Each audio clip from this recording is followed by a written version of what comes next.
Fuck us! Wow.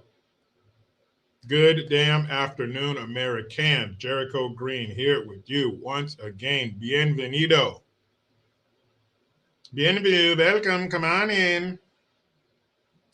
Live on a Saturday. Chilling, hanging out with you guys. What are you guys doing? Fucking yard work or something? Some kind of project? Something you've been dreading all week?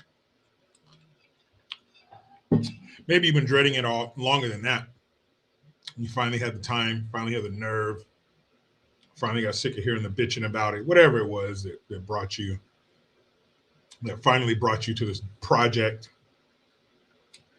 Hanging out, cleaning something out, building something, cleaning something. Garage, you cleaning out your garage. A lot of shit to be done on a Saturday. You driving somewhere? You at the lake? Huh? You drinking some suds? Or as the skater dudes in Santa Cruz near where I grew up, you having some Frosties, bro? Or what, dude? Oh, fucking Frosties, dude. Yeah. Shout out to everybody in the comment section. What are you guys doing today? Let me know. Donald Duck Donovan says, yep, building stuff for the wife. That's right, the honeydew list. It only grows, never shrinks. Jill Spear says, recovering from concussion, TBI, and whiplash. Jeez Louise, girl.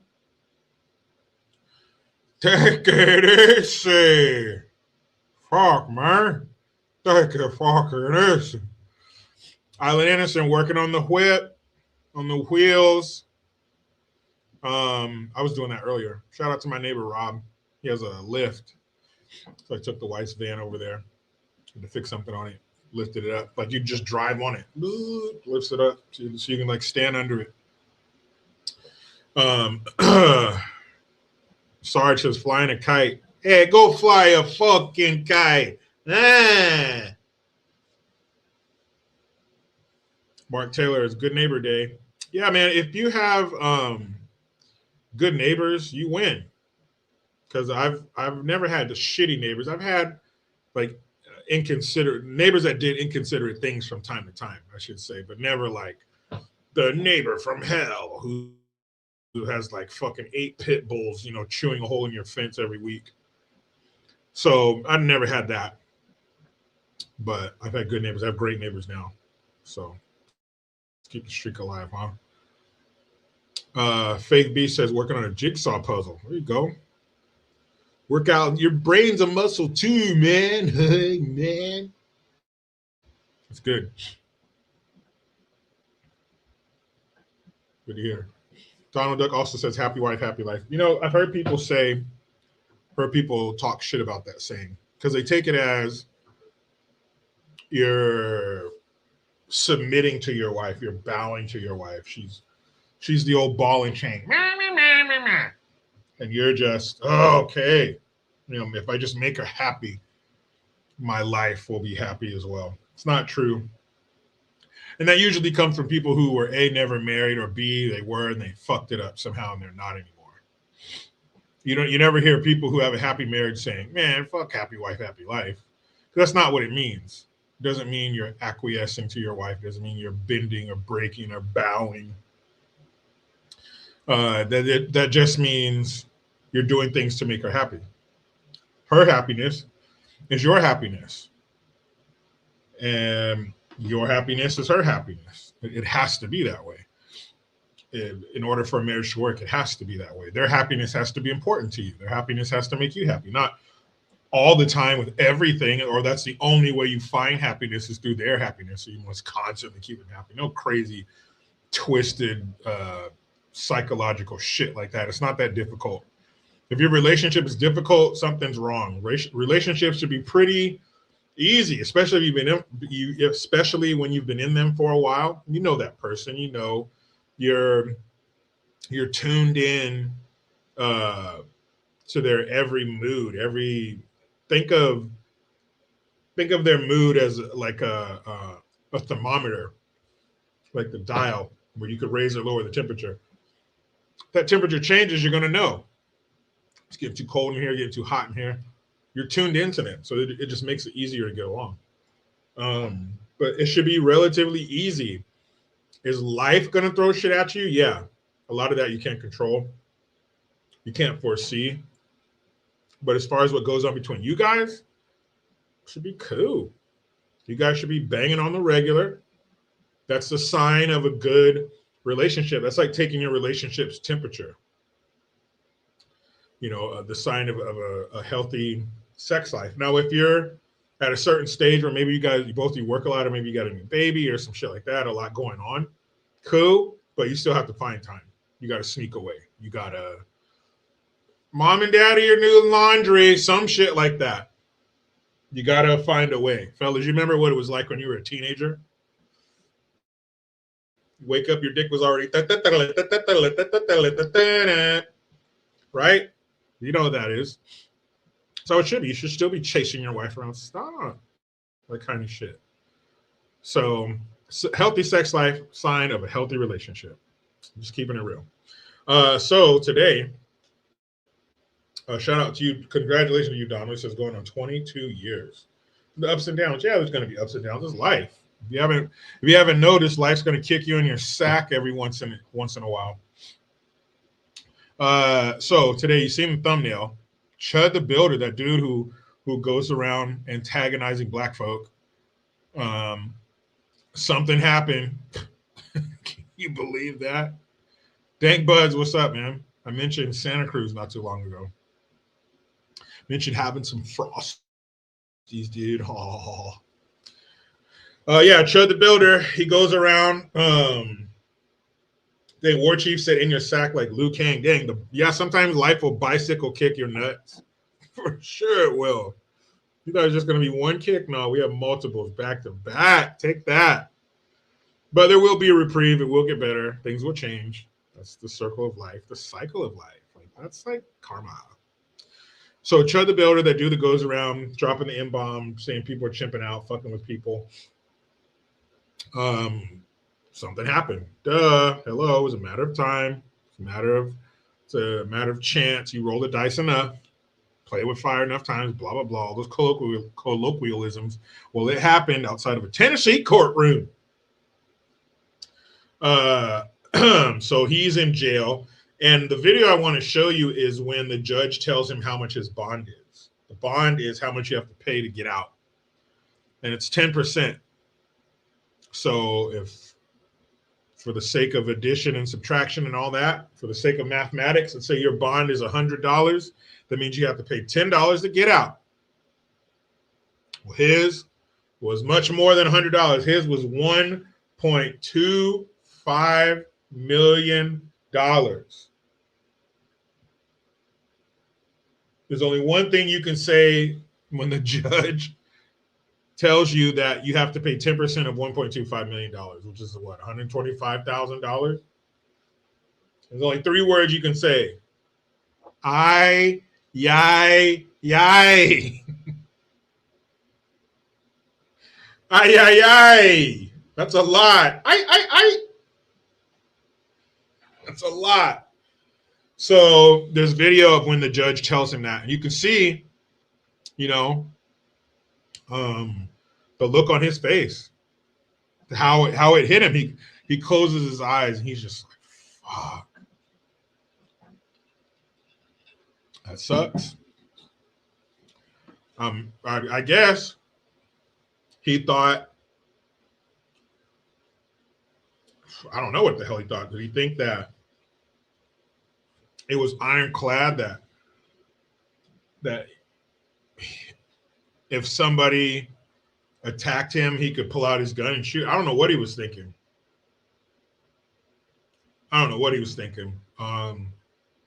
But just come on, man. That's just not smart. Rights come with responsibility. Just because you have the right to do it doesn't mean you should in every situation. It's just not smart. So shots were fired, and he got hit, and the other guy got hit, and he's still sitting in jail. But man, when you see the video of when that judge tells him what his bond is, whew, and he's still in jail. He is not out of, was it Clarksville County? Clarksville County's custody. He's still in the custody of the local magistrate. Man. The roast of Kevin Hart. I watched almost all of it. I think I got like 15 minutes left. I just finished watching The Rock. It started off good. It was too long. The Rock was up there for like 20 or 30 minutes. It was way too fucking long. They're doing this new thing. I hope it's not a new thing, but they tried it out because it was live. So like there's periods where he has a microphone sitting on the dais getting roasted. He's talking shit to the roaster. It kind of fucks with it because the roastee is just supposed to sit there and take it and not have anything to say, not pick up a microphone and be part of the show. It's fucking weird. Hope it doesn't catch on. But Tony Hinchcliffe, the guy of, there's island of garbage floating off the coast of America. It's called Puerto Rico. Oh, remember that before? What, a week before or a few days before or something right before the 2024 election in Puerto Rican population. All we heard about is how Puerto Ricans are so fucking mad that Tony Hinchcliffe, a Trump comedian, whatever that means. What's a Trump comedian? Said that when in reality he was talking about the fact that Puerto Rico has a sanitation issue and they have fucking piles and piles of garbage everywhere. So he wasn't talking about the Puerto Rican people. Obviously, he was talking about their trash problem. But of course, the left, oh my God, Puerto Ricans. And it turns out Puerto Ricans didn't give a about any of that because they voted for Trump in droves. So did black folks, Asian folks, white folks. Everybody took part in this. You could tell by the numbers. Kamala Harris got her political ass stomped out. She had a mud hole stomped in it. It was walk dry. It was terrible. There were points late in the evening of voting day where Trump had double the electoral votes that she did. Double. He would be at 162 and she'd be at 81. No bullshit. Bad. So Puerto Ricans did not give a shit about that, but now he made a joke about George Floyd. Oh, shit. You can't make a joke about the patron saint of fentanyl. You can't. What? George Floyd. You know, he had 5 funerals and a golden casket. You can't talk. You can't speak ill of someone like that. Stephen Sykes, what's up? Yeah, War Chief, she got worked over. Steve Austin stomped out. Hell yeah. Gave her the beeswax. Magic Johnson, he endorsed Karen Bass for mayor of Los Angeles. Here's a question. If there are any doctors out there or any HIV enthusiasts, does HIV have a negative effect on your brain? Because why would Magic Johnson endorse Karen Bass for mayor of Los Angeles when he does not live in Los Angeles? So he's putting this pox on your home. Los Angelinos, Magic Johnson is trying to put Karen Bass on you again, and he doesn't have to take part in the fallout. He can just drive through Los Angeles to his underground secured parking with his tinted windows up. Like, ew, get them away from me. I'm just kidding. That's Magic Johnson's son. But they're both behind the, oh, gross, poor people, ill. Get me to my underground bunker parking where the security gates slam shut behind us and there's guys with earpieces and no neck making sure that the poppers don't make it inside of the palace. But he's trying to put Karen Bass on you. Thanks, Magic. And then there's some group of black folks. I don't know who they are. Maybe when I show you the video, you can recognize some of their faces. But this is some of the most ridiculous waste of time bullshit I've ever seen. Just imagine. So you have this group of black folks who are downright offended, who are appalled at the George Floyd joke that Tony Hinchcliffe made at a roast. They didn't say anything about Shane Gillis making a joke about Cheryl Underwood's husband who committed suicide. He's a black man. You can't make fun of a dead black man, but I guess you can, as long as there's some capital in it. As long as there's some capital. Cheryl Underwood's husband, I don't even know his name, but George Floyd, that dead black guy, oh, don't you dare. Don't you dare. Hold your tongue. Stick your tongue out and hold it. Don't you dare. But there's this group of black folks, and they're downright offended that Tony Hinchcliffe made this joke about George Floyd, and there was a press conference. This is so fucking stupid. You're up here talking about jokes. Imagine back in, let's say, when was civil rights? Let's say 1961. Sweet spot. It's before the Civil Rights Act. Right off, right out of the 50s, the bombing of the church and all this good stuff. The Klan is strong. Boss hogs everywhere. Imagine a group of black civil rights activists getting on the television and being upset about a joke that Dean Martin made about Sammy Davis Jr. at a roast. First of all, 99.999999% of people who saw that on TV would say, I didn't fucking know that Sammy Davis Jr. was even having a roast. Because remember, those are back in the days before all of our thoughts and opinions were connected 24/7 around the world. Ugh. They'd be like, what the fuck? A big portion of the country would probably be like, who the fuck is Sammy Davis Jr.? But anybody who saw that would be like, what? Why are we talking about this? And the reason I say that is because don't they tell us that we're living in that time now? Didn't Sloppy Joe say, yeah, this is Jim Crow 2.0. This is Jim Eagle. Isn't that what they said? Are we living in it now? Aren't we sweating under the bright lights of racism right now? On stage, USA, aren't we suffering under that now? But imagine them getting on a black and white TV with a screen this big, not this giant monstrosity of pixelated brightness and flashing lights and an HD that we have now up our asses in our face. I got a 65-inch TV in my living room. If you show that TV to somebody from 1961, they would jump out of a building. Back then, imagine that. Black folks, civil rights activists getting on TV upset over a joke that was told somewhere far away.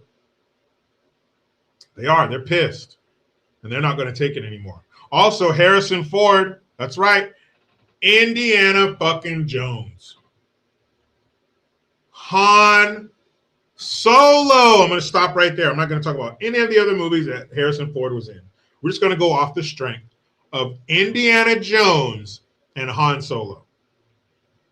Two of the biggest and greatest movie franchises ever. I'm talking about the original Star Wars, the original three, against the three Indiana Jones movies. Not against, but with the three Indiana Jones movies. Raiders, Temple, Last Crusade. That Harrison Ford. Two of the most masculine roles a man could play. Indiana Jones, he had the hat, the 5 o'clock shadow, the azure blue eyes, the shirt dirty with sweat stains and dirt from foreign lands, from freeing peoples, unbuttoned so you can see the top 8 to 10 inches of that glistening hairy chest. Ladies, if you need to go get a towel or a tarp, go ahead right now. I'll wait. You back? All right. Harrison Ford, Indiana Jones, chest, glistening, sweat, hair, testosterone, masculinity before it went toxic on us. A whip. Ladies, are you flush? Is your face flush yet?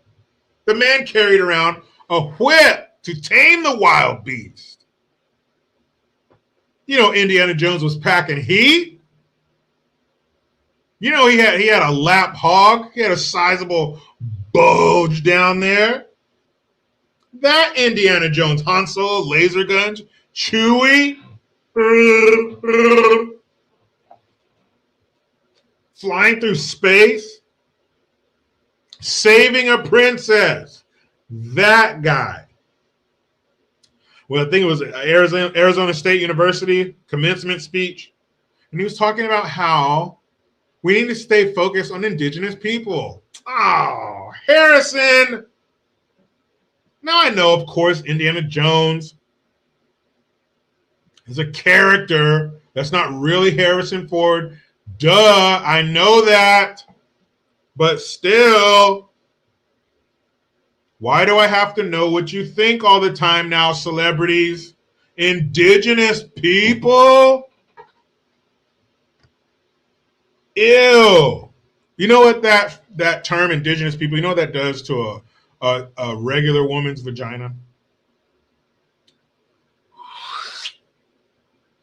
Tightens up, dries up, no more, closed for business. You know what that does to a leftist, a progressive's vagina? Moist, dripping, ready, let's go. Everybody in.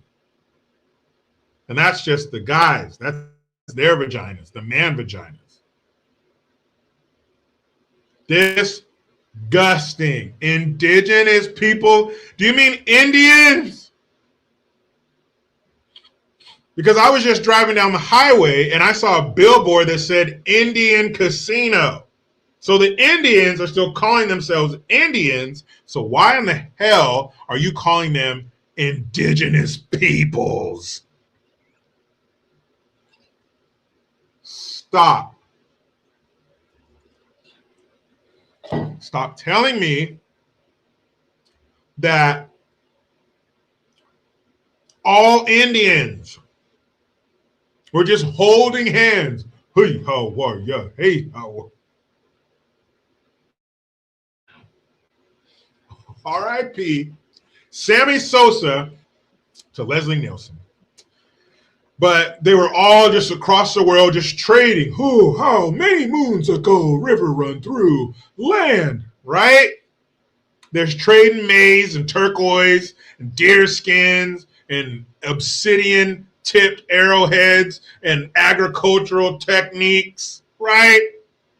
You give me knowledge, I bring you a pelt or a buffalo heart or some shit, a basket that was woven by a squaw down by the river while her offspring played in the abundance of Mother Nature. Shut up. Stop telling me that. You know what they were doing? They were doing the same thing that everybody else was doing around the world. They were a pillaging, they were a taking, they were a killing, and they were a enslaving. That's what they were doing because that's what everybody did. Before old civilization came along, people were murdering and marauding and killing and raping and taking and enslaving. They're no different than anyone else. What do you think would happen when the Comanche rolled up on another tribe? You think they're just going to pull up with the horses with the different colored handprints on its ass and no saddle? How? Me, mighty Comanche chief, me bring news from the east and gifts for our, what's the word I'm looking for? Hold on.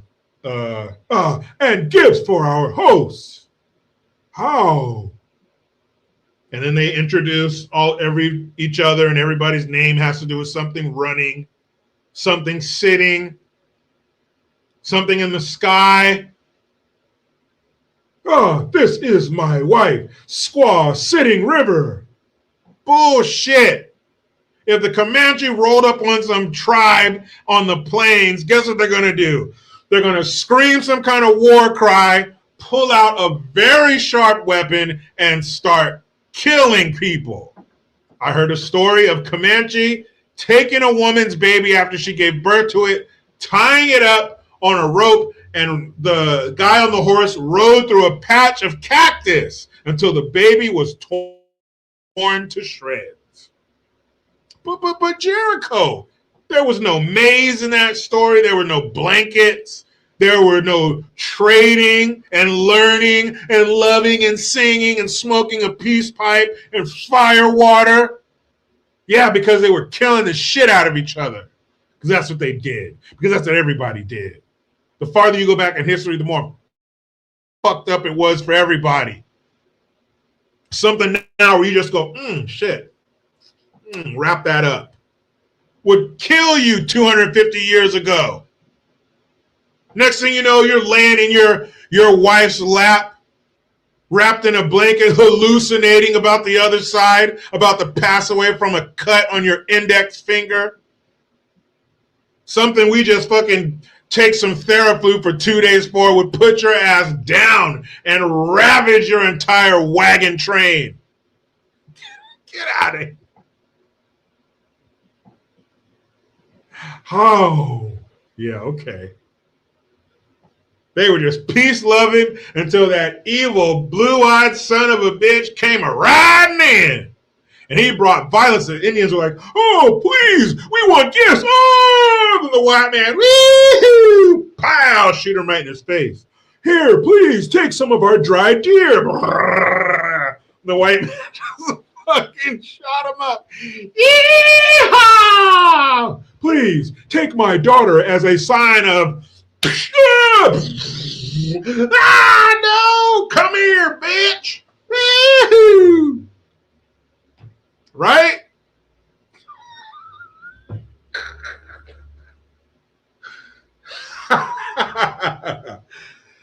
No, not quite. If the Indians rode up on the white man, they were going to fucking kill him. If the white man rode up on the Indian, they were going to fucking kill him. That's what happened. Take that battle, that war, not that conquering that they want to tell us. Take that war between the settlers and the Indians and put it anywhere around the world, and that's where it happened. If I got more weapons and people than you do, it's going to get real fucked up real quick for you. You better hope you're a little kid, or you better hope you're of childbearing age and you got a little Pocahontas in you. Maybe you're a little hot, or at least you're young. Because if you're too old, if you're a war age man, it's about to get bad. You're going to die. What did Richard Pryor say on that album when he talked about taking acid for the first time? I'm going to die. I'm going to die. I'm going to die. Yeah, you're going to die. And it's going to be bad. It's going to take like 48 hours. You're going to get tortured, skinned. Please. They were just making baskets until the white man showed up. And what, taught them violence? The Indians had no knowledge of violence. So the white man, no, come here, son bitch. Look here, let me show you how to shoot somebody in the face. Here, hold up that little Indian right there. Yeah, see how that felt? Yeah, you like that, didn't you? That's how you kill. Oh, thank you, white man. I love to kill now. Shut up. Kimberly Serrano watching from Vacaville. We pulled over. I think that was a halfway point where we met my sister-in-law to either drop off or pick up our nieces for like a week in the summer or something like that. And we stopped in this strip mall, and there was, I think it was a McDonald's, Starbucks, of course. I think if you build a strip mall, you have to put a Starbucks in there. I think it's a law in California. But there's a Starbucks, there's a Krispy Kreme, there's like shopping. It was like all kinds of shit. It was a nice little area. And I ran into an officer there, a police officer who was getting some coffee. Oh, I can't remember his name. But he said that he watched my video. So shout out to you if you're watching, officer. Can't remember your name. Damn it. But if you know what I'm talking about, Kimberly, that's the last time I was in Vacaville.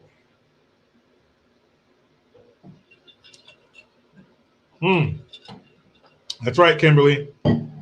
No, she's not being crass. That's the name of it. Nut Tree Plaza. Thank you. And isn't there a prison in Vacaville?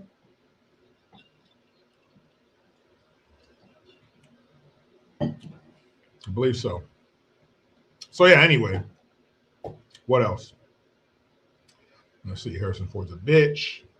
Oh, California death row inmates. Some of them were caught jerking off to tablets that they bought with their own personal money. Why would you care about that if they bought it with their own money, Jericho? You're right. I wouldn't care about that. But I do because they didn't buy it with their own money. Of course, they bought it with California taxpayers' money. Yeah. So you're on death row because you committed some heinous crime and you get to jack off all day to Pornhub on my dime? Trust me. I don't want my tax money that they already take too much of to go to a demon so he can jack off in his cell.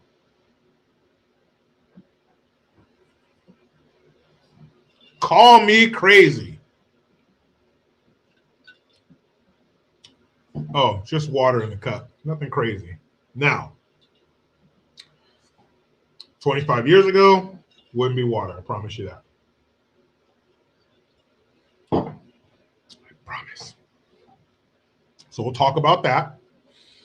Long Beach Pride Festival canceled. And when you hear why it's total bullshit, you know it's because people are getting sick of that shit. But yeah, Pride Festival, Long Beach, California, canceled. So you guys are going to have to take your live action porno and your assless chaps and your rubber dick outfit somewhere else. Hey, I have an idea.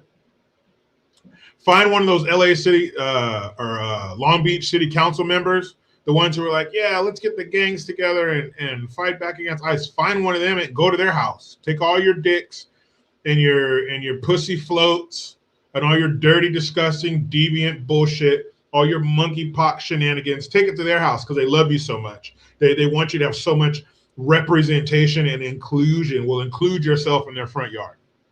They should be fine with that. Because they browbeat us and tell us that we're some kind of archaic monsters because we don't think that some guy who's, I think I've seen him on a website that starts with Megan. I don't want them sitting next to my kid reading them a story where you can see their balls hanging down.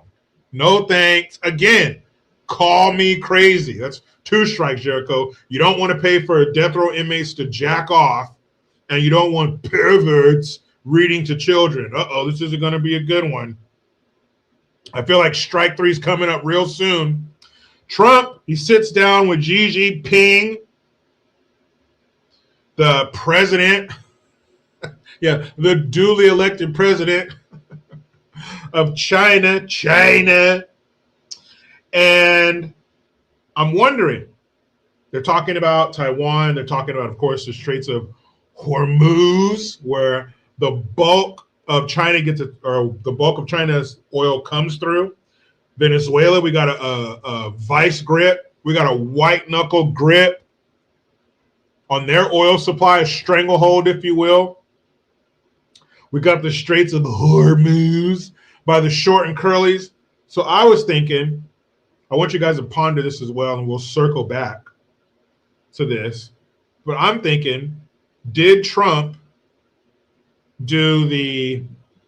execute the raid on Venezuela and the arrest of Maduro and the acquisition of their oil supply and striking Iran, also because he doesn't want them to have a nuclear weapon. He said that all the way back to, I think, 1981.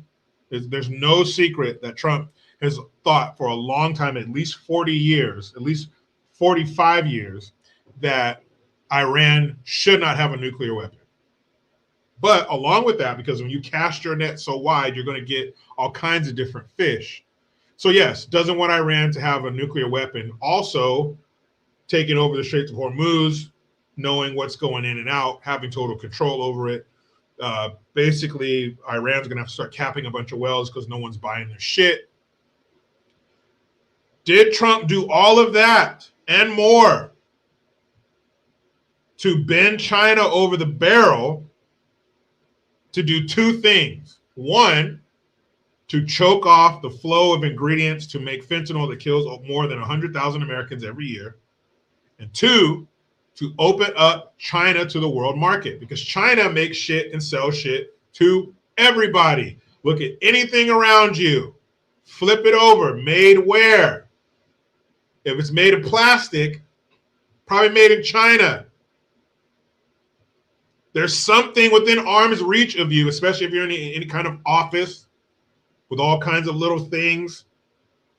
But I guarantee you there's something within arm's reach of you that was made in China. So why not flip that and start selling our shit to China? They have like what, 1.something billion, 1.4 billion people in China? Some shit like that. Over a billion for sure. Let's start opening that up to them. Let's start selling you some of our shit. How about that? So wouldn't that be nice? That sure would create a lot of jobs. You're opening up a market with hundreds of millions of people who want to buy shit simply because it's from America. That's a communist country. They get what the government tells them. Can you imagine them getting some American shit? Could you imagine all these Chinese Walmarts opening up and we turn them into fat, crazy people? And they're over there in Walmart. Man, ching chong chang, ching chong chang, man, ching chong chang, ching chong, a ching chong chang. They just start fighting. Like, man, it looks like an American Walmart. Why are all these Chinese people rolling around in Mart carts and electric carts? 582 pounds.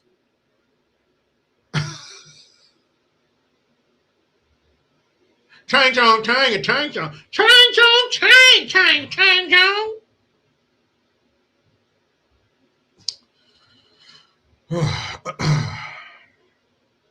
David Savage, are you talking to me? You're talking to me, man. Huh? Either great. Free Chud the Builder. Why? Because he was exercising his First Amendment rights. Maybe. But those come with responsibility. And obviously he did something. They're not letting him out.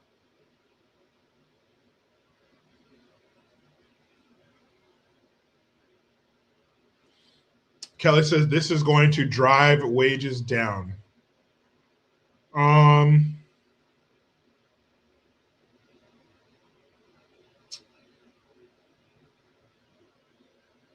I guess if our supply outpaces their demand, because every person in China is not going to buy things from America or made in America. But a few hundred million, I mean, that's basically doubling our population. A few hundred million, 350, 400 million people.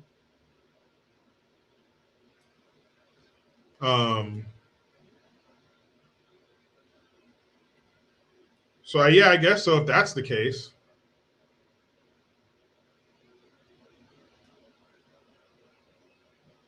Don't they have to work, Kelly? Are you talking about the Chinese people?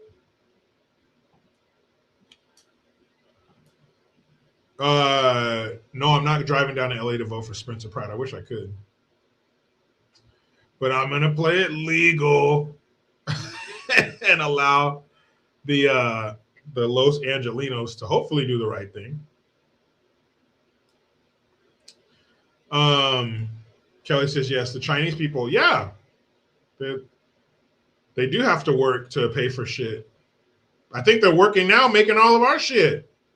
I think they have jobs.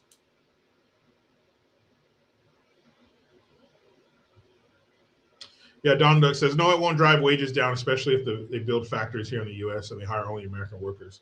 Yeah, I mean, it would have to get pretty prosperous for our production, our supply to outpace their demand. If we get, like I said, a few hundred million new customers. I mean, it's almost like if it gets to that point, good, because that means there's so many factories and so many people producing shit in America that it's no longer a big deal to produce American. For the government, definitely not the Chinese government. I think they're going to probably adopt some kind of hybrid capitalist, free market, communist blob thing, because I don't think that the Chinese government, or really any government around the world, if they don't have to, is going to be like, okay, we'll try somebody else in power. I don't know about that. So I think they might try to have their cake and eat it too. Maybe open China up to the world market, more specifically us, but have their thumb on it still. I don't know how they're going to work that. But I tell you this, if it comes down to making a deal, we're going to come out smelling like roses. That's for sure. Donald, I was going to move to Texas. My house was on the market for 6 months. Housing market, it's a buyer's market now, not a seller's market. Housing prices are down. Market's flooded, at least where I'm at. So much new housing going up. And a lot of people in my neighborhood selling too. I walk down a block, I'll see at least 3 for sale signs that I can think of off the top of my head. That's just on my street. So if it's something with a comparable house or a comparable floor plan to mine, and they're selling it for $500, we paid $550. We're going to have to at least go down to theirs, and unless we made all these or had all these additions to the house. Heather Berry says, my 75-year-old client is rolling watching. I think what you mean is rolling like with laughter, because also rolling is what you call somebody who's taking ecstasy. So I don't know, maybe your customer likes to pop some ecstasy and get their hair done, whatever, as long as their money's green, right? But I assume you mean with laughter. So thank you. And shout out to you, Heather, and your lovely 75-year-old client. I appreciate that. Thank you very much. Also, Justin Pearson, the little young, he's 31 years old. I was like, damn, because I was doing a little research on him today. My little sumbitch is 31 years old. But he's a little dude. What's up, Pate? He's a dude, young black dude from Tennessee, tall, skinny, afro. Talks like he's Martin Luther King, and I had a dream. And every time you see him, he's doing that deep South Baptist preacher voice, and here I say it and praise the Lord. I'm like, dude, just talk normal. Chill out. Why are you doing all that shit? Does he do that all the time?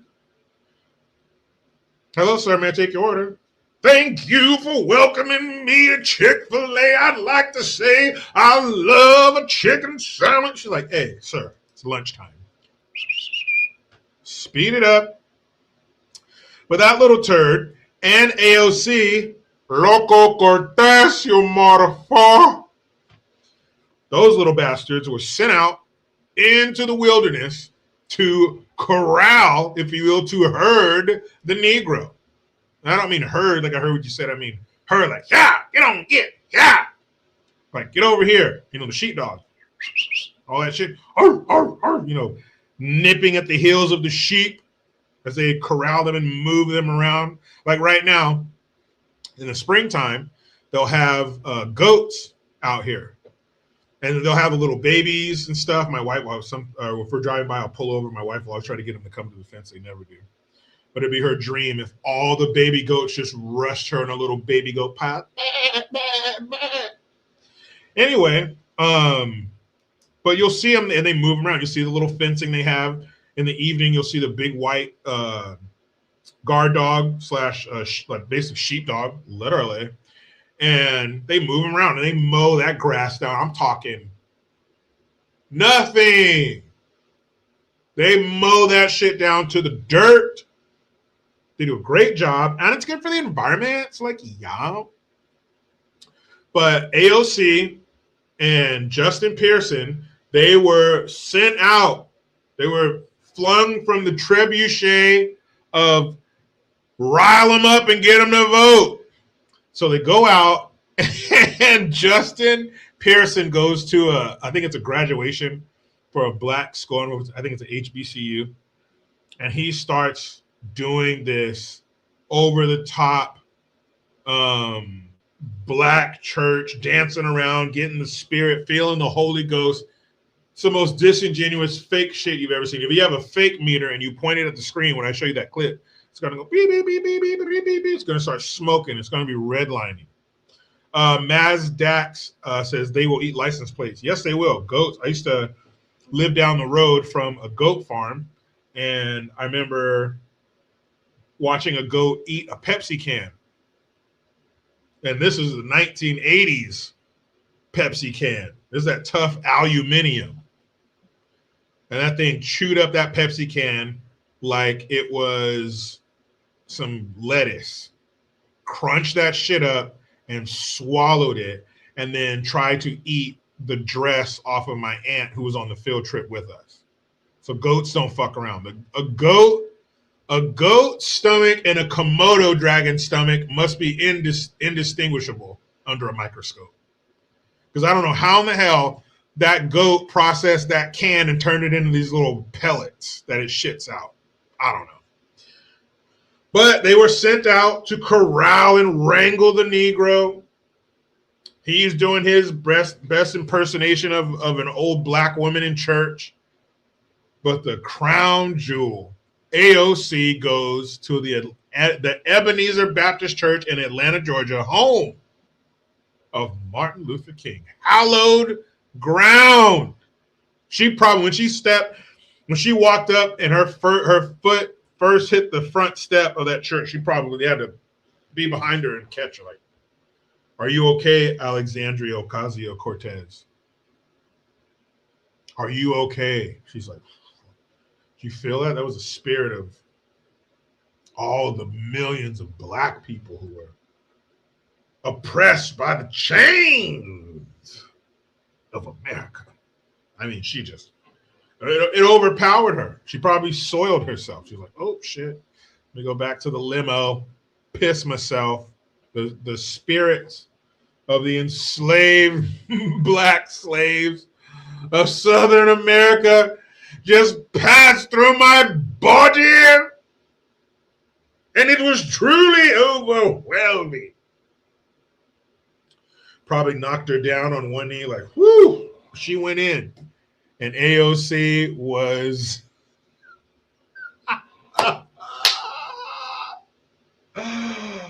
oh, it's gonna be hard to watch. It's gonna be hard to watch. And you better fucking be here for it. Because I'm not watching this shit alone. Damn, it feels good to be a Raider. Because did she use her famous fake black accent? To just call it her famous fake black accent doesn't do this fake black accent justice. I think you mean to say her best famous fake black accent. Because this shit right here. This shit right here.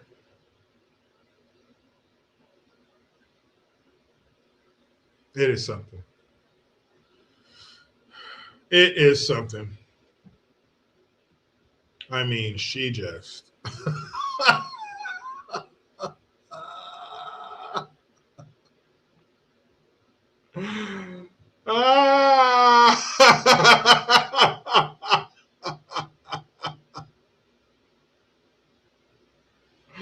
That's right, sweet Mama G. You better thank a union member. Shit. Oh my goodness, guys. Oh my goodness gracious. And then Justin Pearson, they just had the redistricting in Tennessee. And that was an affront to black folks. They're putting you back in chains. They're stripping you of your voting rights. Black people are not allowed to vote anymore. That's what they're telling you. But he got into it with a state trooper, and he yelled in the cop's face. He said, "Back up, boy," to a white police officer. Boy, I said, "What the fuck is wrong with you?" End quote. Boy. Yelled boy in a police officer's face in Tennessee. I think Tennessee, if you turn over a pack of racism and you look on the back under the nutrition facts, it's going to say made. And, you know, it always has a factory. It's always somewhere in the Midwest or back east. But if you take a pack of racism and you flip it over, you look where it was made, it might say Tennessee. Because, whoo, right? Tennessee. But can we do something? Or do you guys want to do an experiment? You guys want to do a science experiment? So we're going to take the colors and we're just going to flip-flop them. Okay, class, you ready? So you're going to take the white police officer, black politician, and we're just going to switch them. Okay, you guys ready? We count of 3. 1, 2, 3. Switch them. So now in front of you, you should have a black cop and a white politician. Ooh, changes things, doesn't it? And then imagine, oh, I did it, Kelly. It's already done. Now imagine a white, not white. All right, that's for anything east of the fucking Mason-Dixon, you Yankee pussy. Right? For Tennessee, this politician is white. And not white, because there's different. Man, you got the southern accent like this. It sounds like they fucked their sister and their mother. Then you have the more distinguished, I'll say, you know, what's his name? Foghorn Leghorn. I'll say, boy, come here, boy. You know, the more lemonade drinking on the porch of a plantation kind of southern white. So this white politician, imagine him yelling in the face of a black police officer, boy, what the fuck is wrong with you? I know that fake scenario was crazy enough. Could you imagine what would happen? People around the country, mothers would be shepherding their children in the house. Come inside, children. Clouds would be gathering, winds blowing, lightning crackling across the sky. In anger from Zeus, the Lord of Thunder. They're canceling outdoor sporting events. This game is canceled. Mic feedback. People scrambling to their cars, people being trampled on the way to the parking lot, people being run over. Get inside. A white man just called a black man. Boy, no. People, women passing, fainting. He said, what? Are you fucking kidding me? You yell boy in the face of a white police officer, not a peep. Not quiet as a church mouse, quiet as a dead church mouse. Nothing more quiet than that. I'll tell you what's more quiet than that. More quiet than a dead church mouse was my brother and I after my dad came to the bottom of the steps and said, you better quiet down. I don't want to hear a rat piss on cotton. It's pretty quiet after that. You know, like those like hyperbaric chambers or some shit where it's like more quiet, like you're floating in outer space. Like that's how quiet it was after my dad yelled up to us, I don't want to hear a rat piss on cotton. So that was pretty quiet. But second to that would be the media after a black official, elected official, yelled. He should have been thrown against the wall and handcuffed. That's assault. If you jump aggressively into somebody's face, that is assault. If you touch them, that's aggravated assault. I'm sorry. I thought we still lived in a country where you couldn't assault law enforcement or anybody else for that matter unwarranted. So you're going to jump in an officer's face and call him boy. You should have been turned around and slammed up against the nearest stationary object and handcuffed and then read your rights. Oh, you're right. Sorry, Shinobi. It's battery. I think aggravated is when you have a weapon or something. So it's assault and then battery. And he actually, we'll watch it. He might have actually touched the cop. I think he the cop, because the cops are trying to detain somebody, or so there's some kind of struggle with somebody else. And this fool is in the middle talking about, my brother ain't done nothing. My brother ain't done nothing. Leave him alone. Leave him alone. And he moves the cop's arm out of the way and he says, get out of the way, boy. What the fuck is wrong with you? Hey. I'm just telling you what fucking happened. So I was like, what? Nah, man, that's assault. It might be assault and battery.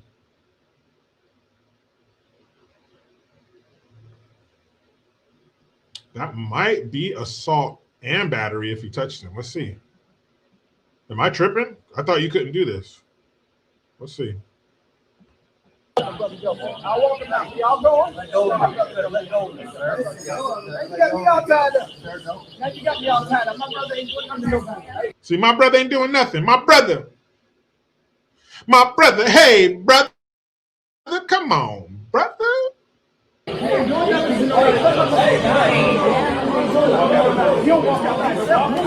Oh, see that? Push the cop away with his left hand. You allowed to do that? I wonder if again, remember guys, we're doing the race switch experiment.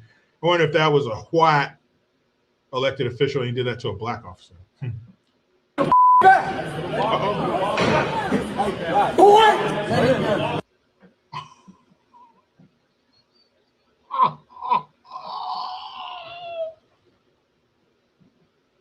Switch it. If that was a white man, who your boy? Shit. Ooh-wee. Wouldn't there be some problems? Wouldn't there be some smoke in the city? Boy, look at that dude. That dude's at least twice his size. He's like, man, size. It's like, man, if I could, I'd take you in that room over there, take this uniform off, and beat the shit out of your little skinny ass. Look how big that dude looks like Sergeant Slaughter. He's not even looking at him. You know how disrespectful that is? That's a chihuahua barking at the feet of an English mastiff.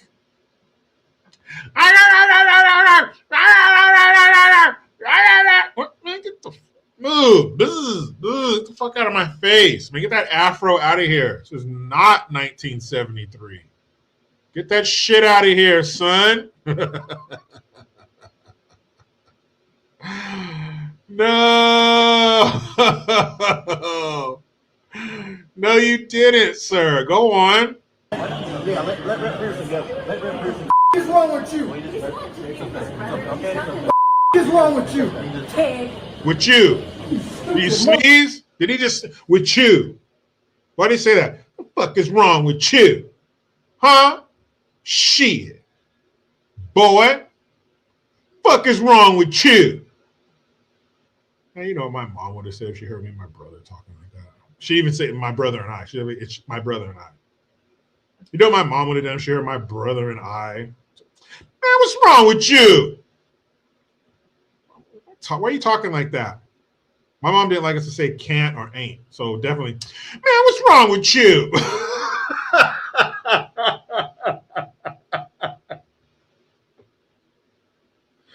He reminds me of Hollywood Shuffle. That scene where Robert Townsend, he's acting like a runaway slave. I don't know, boss. And the director yells, cut. How is that, sir? Yes. Welcome to the Robert Townsend School of Acting. He was this prim, proper, posh British dude. I'm sure this is what he's like behind closed doors. Man,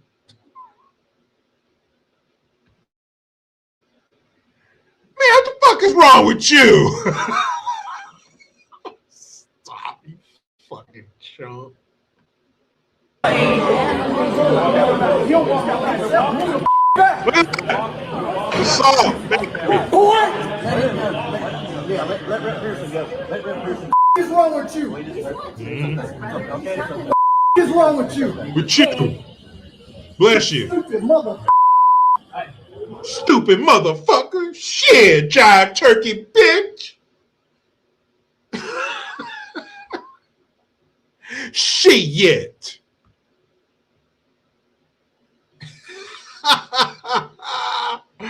What's up, Eddie Kane? I tell a bitch, shit. My bitch better have my money. Through rain, sleet, or snow. It was a Shakespeare. My hoe better have my money. I'm telling you, that boy's a genius. Tell it. Not half, not some, but all my cash. Because if she don't, I'm gonna put my foot dead in her ass. That's right. Tell him. Tell a bitch. And see, he knew that all those other officers were around, so that officer wouldn't tear him apart. That officer wouldn't rip him in half long ways like a phone book.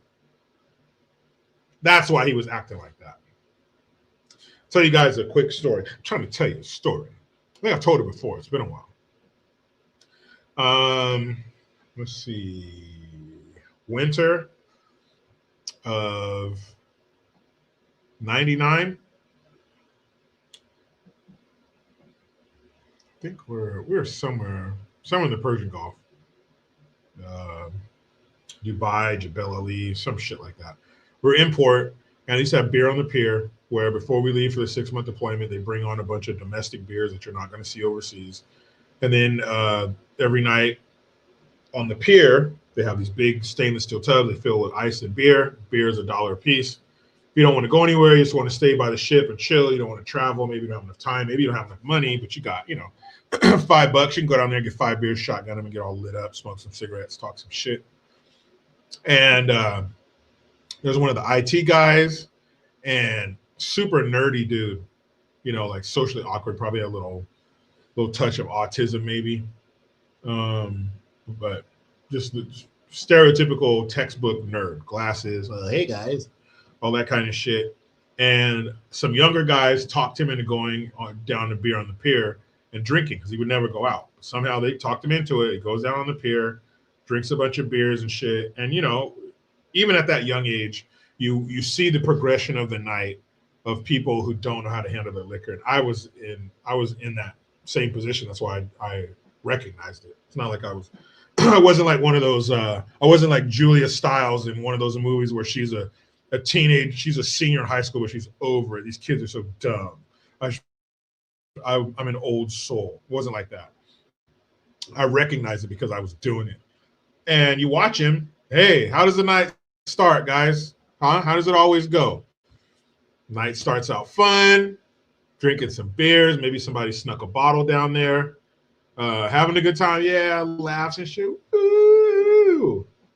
And then, people start to fall off. People start going in other directions. There's still a few people left. Then you start, yeah, fuck that. Hey, chill, man. Chill out, dude. No, fuck that shit, man. Fuck you. Uh-oh. Now you're using profane language.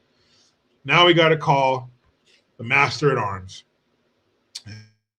Master at Arms at the time was a chief Master at Arms. His name was Chief Mac. Chief McAfee, but called him Chief Mac. And he was probably 6'3", probably 275, 280 pounds, maybe even as big as 300 pounds. Big, wide chest, ginger, red arm hair. If you guys ever watched Samurai Jack, there's a Scottish character that Samurai Jack, at first they start fighting each other. And then they end up pairing up and being super close friends, and like they would lay down their lives for each other, and they're really close. You guys know what I'm talking about. The big Scottish dude that he runs into on the bridge and he won't move out of the way. I'm good fucking that way. And he's like spitting in his face. But Chief Mac was like that guy. Huge forearms, huge chest, big old calves, just a big, giant dude, always down in the weight room. Had those wraps on his wrists. Fucking giant. He had to have either the largest size they had or a custom fucking uniform. This dude's chest was giant. He was a big, Huge, wide dude, but he was very nice. Chief Mac was cool as shit. You didn't want any static with Chief Mac because he was so big. So this little IT guy, so Chief Mac 6'3", let's say 280 pounds. IT guy 5'9", 5'9", like a doughy 170. And not to talk shit, but he didn't work out like Chief Mac. He wasn't law enforcement. He was a fucking computer guy. He was built like a computer guy. And so he's no, fuck you, man. Nah, fuck this shit. Now people have like gotten away from him. He's like knocking over chairs. Chief Mac comes down. And Chief Mac walks up behind him and puts his hand on his shoulder and he says, all right, time to go to your rack, shitmate. And your rack is your bed. So he's basically telling him, time to go to bed, shitmate. Night's over. And he didn't like grab him or nothing, just put his hand on his shoulder and said, time to hit your rack, shitmate. And the little IT dude turns around and goes, fuck you. So then Chief Mac escorted him over to the ladder, the ACOM ladder, to walk back up on the ship. And he gets him to the steps, lets him go. He starts walking up, and he walks up far enough to where he's probably this much higher. Let's see, probably this much higher than Chief Mac because he's up on the ladder. You know what, motherfucker? And Chief Mac reaches over and grabs him by the front of his, we're wearing blue coveralls. And he grabs him by the front of his coveralls, lifts him over the handrail for the ACOM ladder. Boom! Slams him on his back in the sand. And he was, I mean, you might as well have been hitting concrete. Slams him on his back in the sand. All that air, all of it. I want all of that oxygen out of your body now. And all that air said, sir, yes, sir. Right out of his mouth.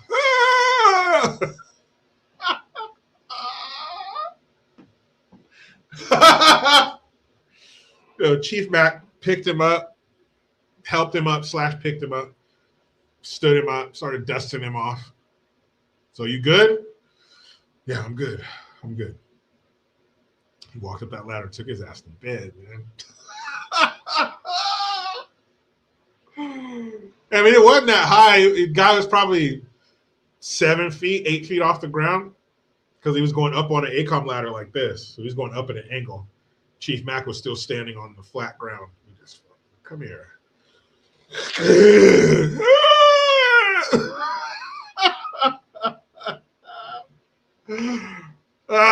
Chief Mac. Chief Mac. Fuck that dude up. And yeah, homeboy didn't go out anymore. You never saw him down on the pier drinking or nothing. He slammed all the party out of that dude. And the next day he was all hungover. I remember him walking around the ship like, everyone's like, ah. He didn't remember what happened or anything. I don't know if that was alcohol or Chief Mac slammed the memory out of his head. I don't know. But he didn't remember what happened. We've all been there. We've all been there. But I was saying all that to say this. That's what that cop looked like, and that's what he would have done to that skinny-ass fucking fake activist, Justin Pearson. Boy, are you kidding me? And as a man, for a man to call you boy, that's so disrespectful. What are you talking about? You're not going to fucking talk to me like that, you little punk. Especially you little fucking twig. Sizes and everything, Jericho. I know. But that officer had to be 270, 275. What's Justin Pearson?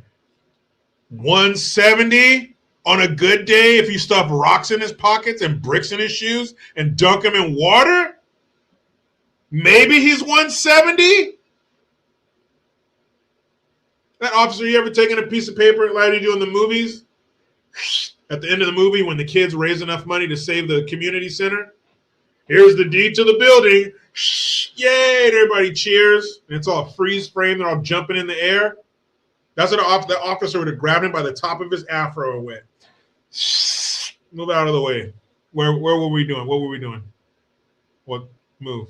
What were we doing? Where were we going? I don't even remember. What was that thing that was just standing in front of me that I just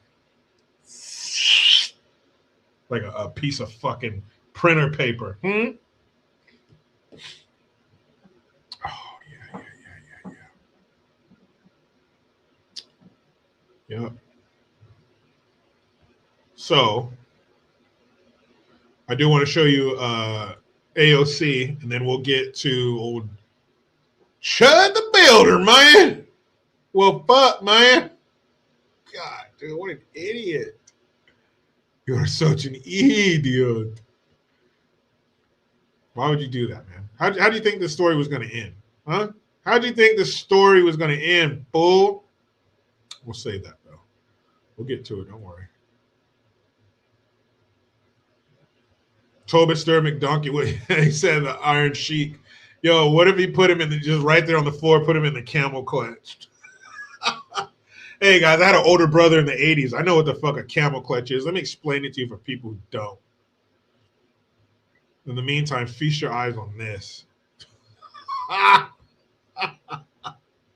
Anyway, camel clutch is when you put somebody on their stomach on the floor and you sit on their lower back and you have your knees bent.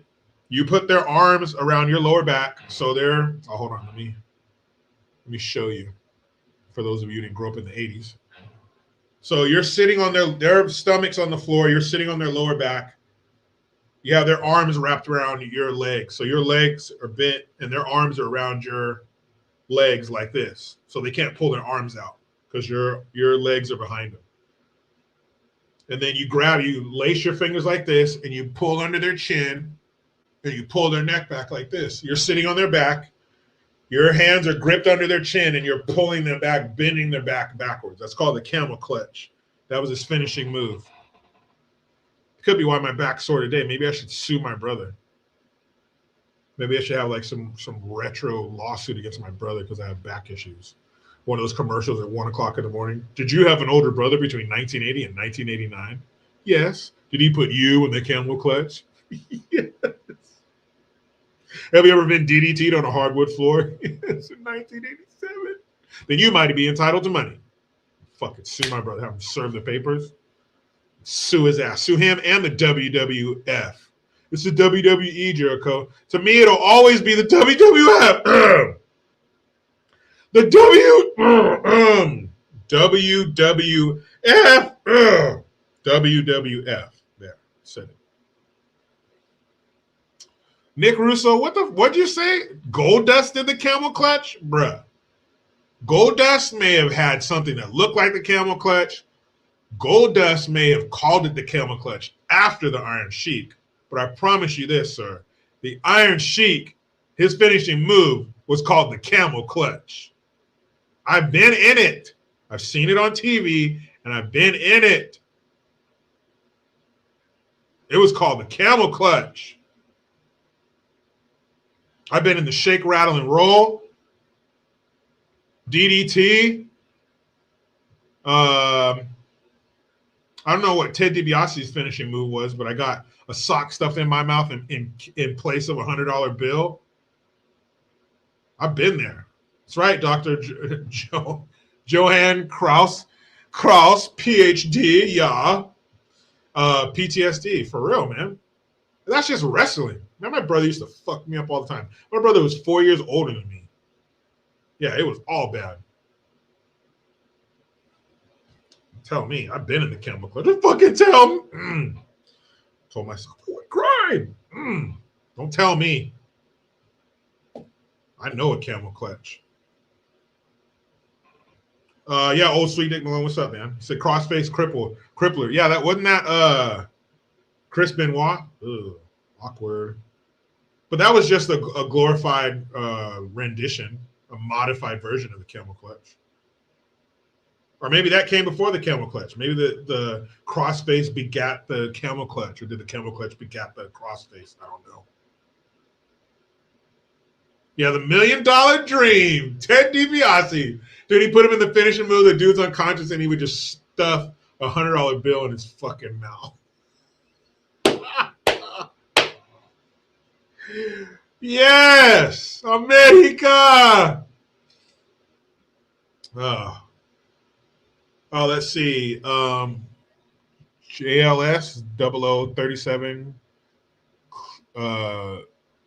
I'm misreading. I'll just call you 0037. How about that?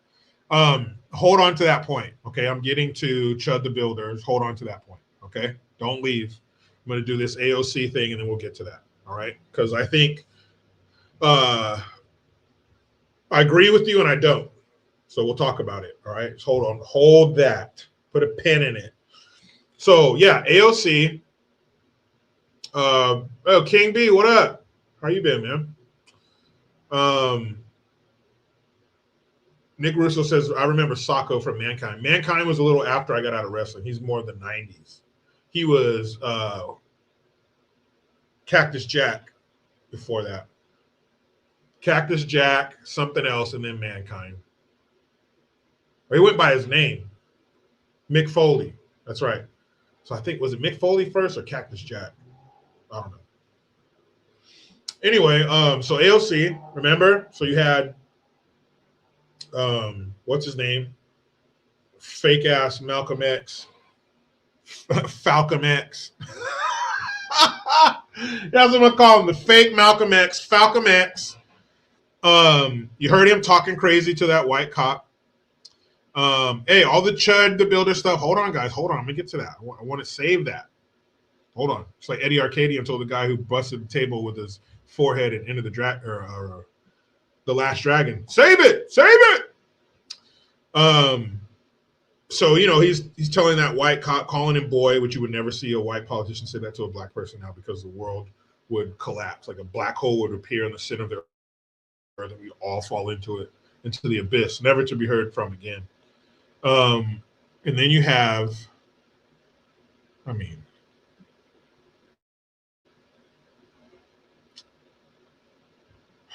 on, dog. This is just.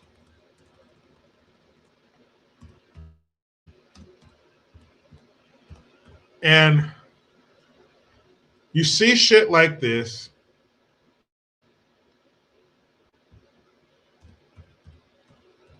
and you wonder, it's like if you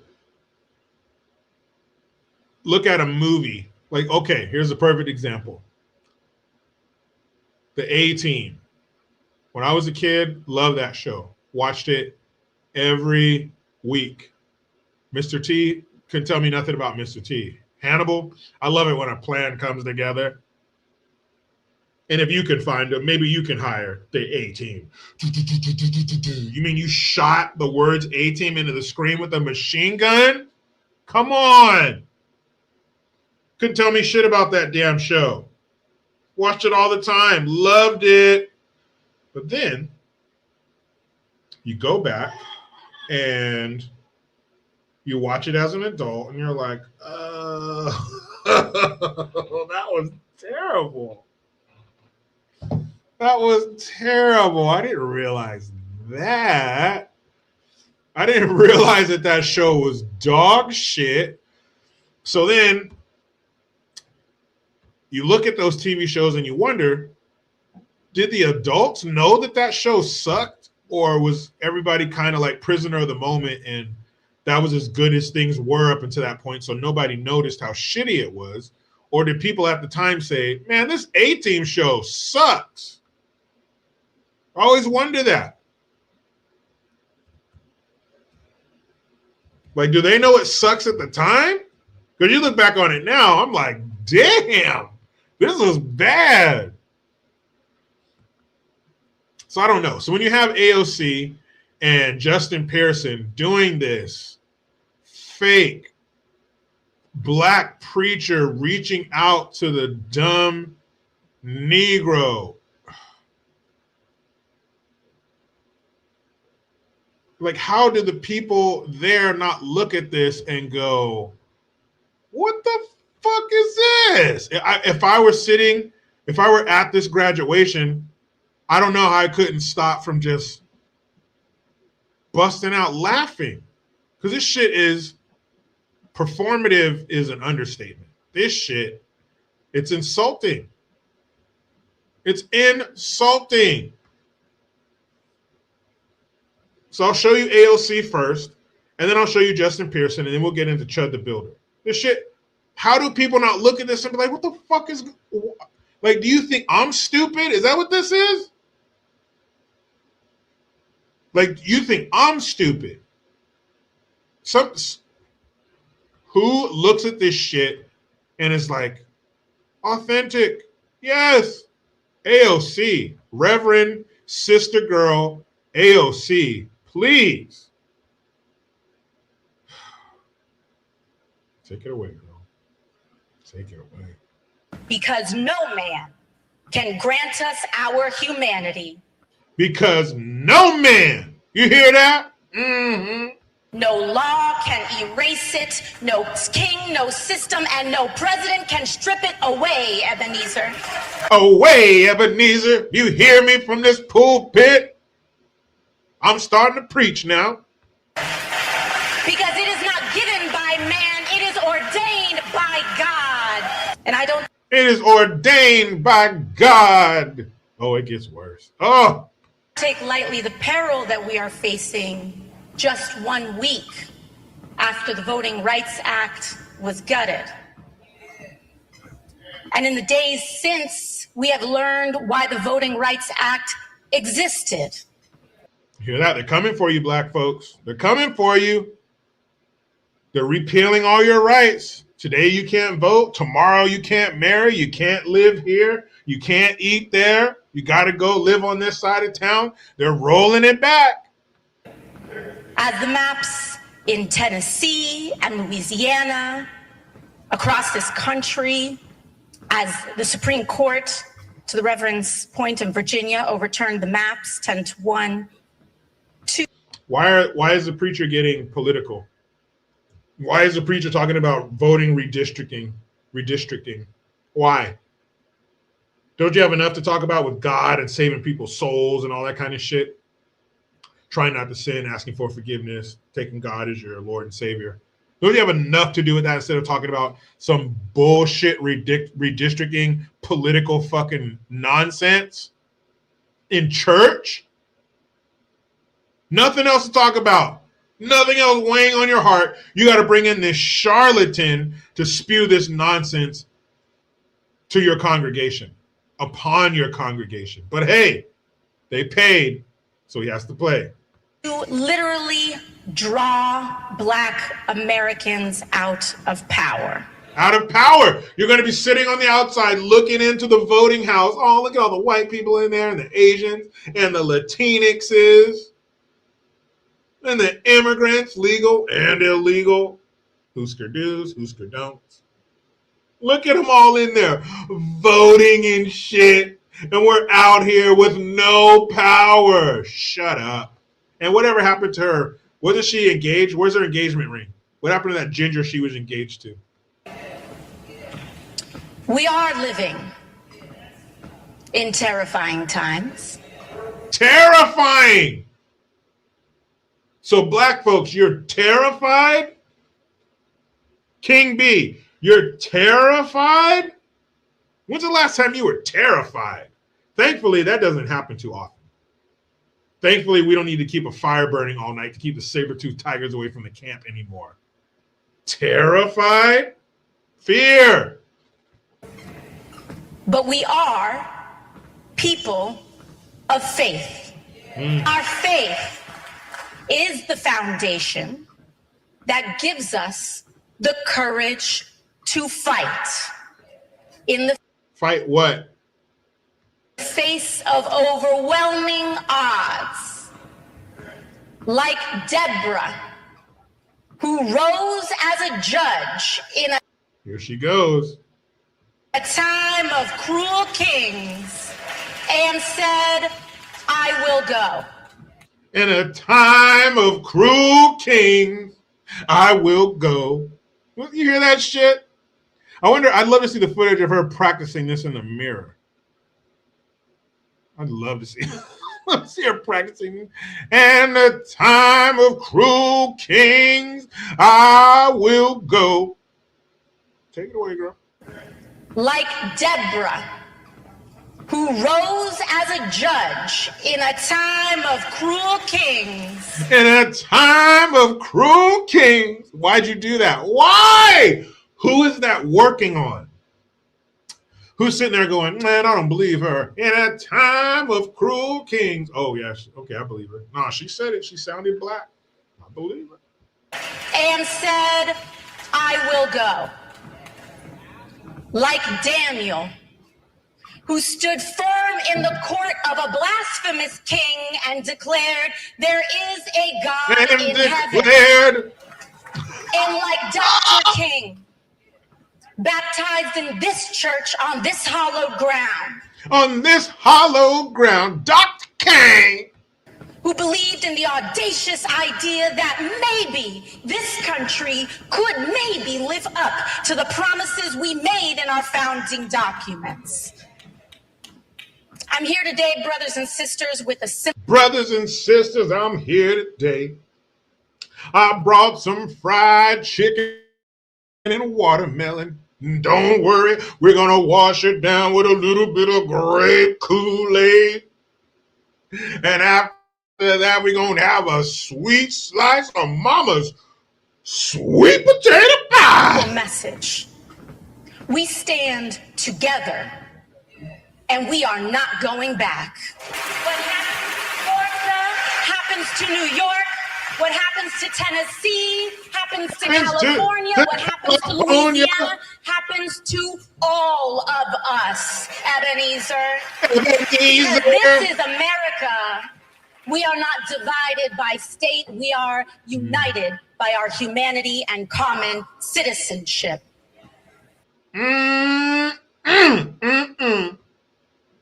Don't you feel energized, socialized, compromised, legitimized, lobotomized?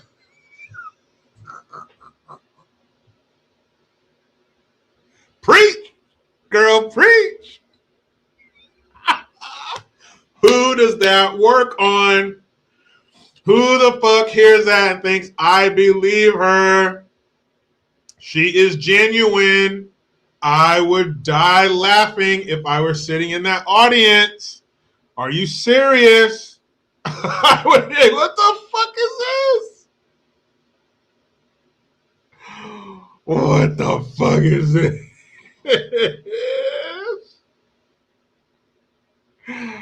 Oh, man. I'm not done. Damn it. That was just the main course. You ready for some dessert?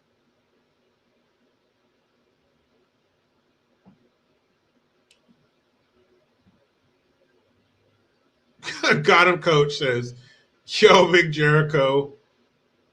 Yo, Big Jericho, Mr. Green. Would you take $200 in cash right now or have the Superman power, not closing your eyes whenever you sneeze for the rest of your life? I'll probably take $200 because I'm not usually missing anything when I sneeze. So send the $200 right now. That's what I want. Thank you. So stupid. And the black people. She might as well get up there and say, listen here, you dumb niggas. I'm going to say a bunch of shit in a cadence that I know works on you jackasses because we do it every 4 years. So here we go. Eddie Kane says, my sister would definitely fall for this. No way, man. No way. That just screams fake, disingenuous. That to me is if you have a kid or if you've ever seen, maybe your niece or nephew or something like that, if you've ever seen a kid try to lie. No, I didn't. And then it's the most uncomfortable, awkward, blatant, plain, out in the open shit you've ever seen. But they think they're pulling off the lie of the century. They think you're just eating this shit up. But to you, it sounds like complete fucking nonsense. Like, what? Like, you've ever seen Beer Fest? No, was it Beer Fest? Yeah, Beer Fest. And the Indian dude, to him, he's like cool as shit. He has like the 70s butterfly collar. So I'll stay alive. So he's pointing everybody walking to the body. Hey, what's up, girl? Yeah, I'll see you later. Ooh, and they're like, ooh, who's that sexy motherfucker? He's like, yeah, what's up, guys, and all this stuff. But in reality, he's like, throwing up everywhere. Ew, get off of me, piece of shit. But to him, man, he's the coolest thing since the other side of the pillow. That's how it is to me. To me, that just looks like absolute nonsense. But who is looking at that going, I'm listening. That's a scary thought. But what's scarier than that? More of it. That's what's more scary. What's more scary than AOC? AOC turned up to 10. Now we're going to get a little physical. All right? Now he's talking too, but he's not saying the powerful words like AOC, but he is getting down. Justin Pearson. Go ahead.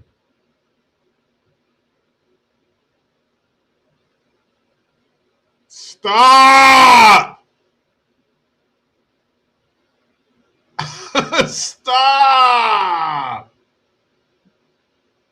And it's not even, all he's saying is, like somebody, something tried to keep him down, but it didn't work. It didn't work. It didn't work. Watch. Holy hell. That's not even a church. That's a graduation.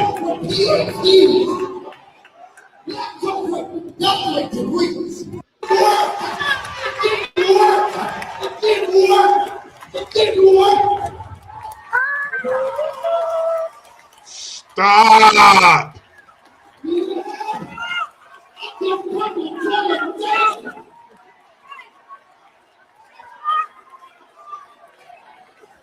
Fucking stop.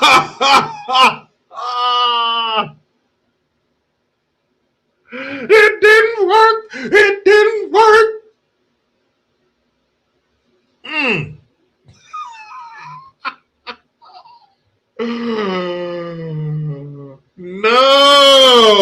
No, he didn't. So then I was looking him up. I was like, man, Justin Pearson. Who the fuck is this dude? Where does he come from? And so Justin Pearson. Justin Jamal Pearson is his name. 31 years old. Young man. And I do have to respect that, even though it's nonsense and it's gibberish and it's race baiting, race pimping bullshit, I almost kind of respect his dedication. Like, man, does he really believe this? Or do they all get together and laugh behind closed doors? Or does this kid really believe this shit? So I was reading, and it's like, and it says in 2017, Pearson graduated from Bowdoin College in Brunswick, Maine. Not too many Negroes up there. Oh. But anyway, it didn't work. Boy, get off my brothers and sisters and all that type of shit.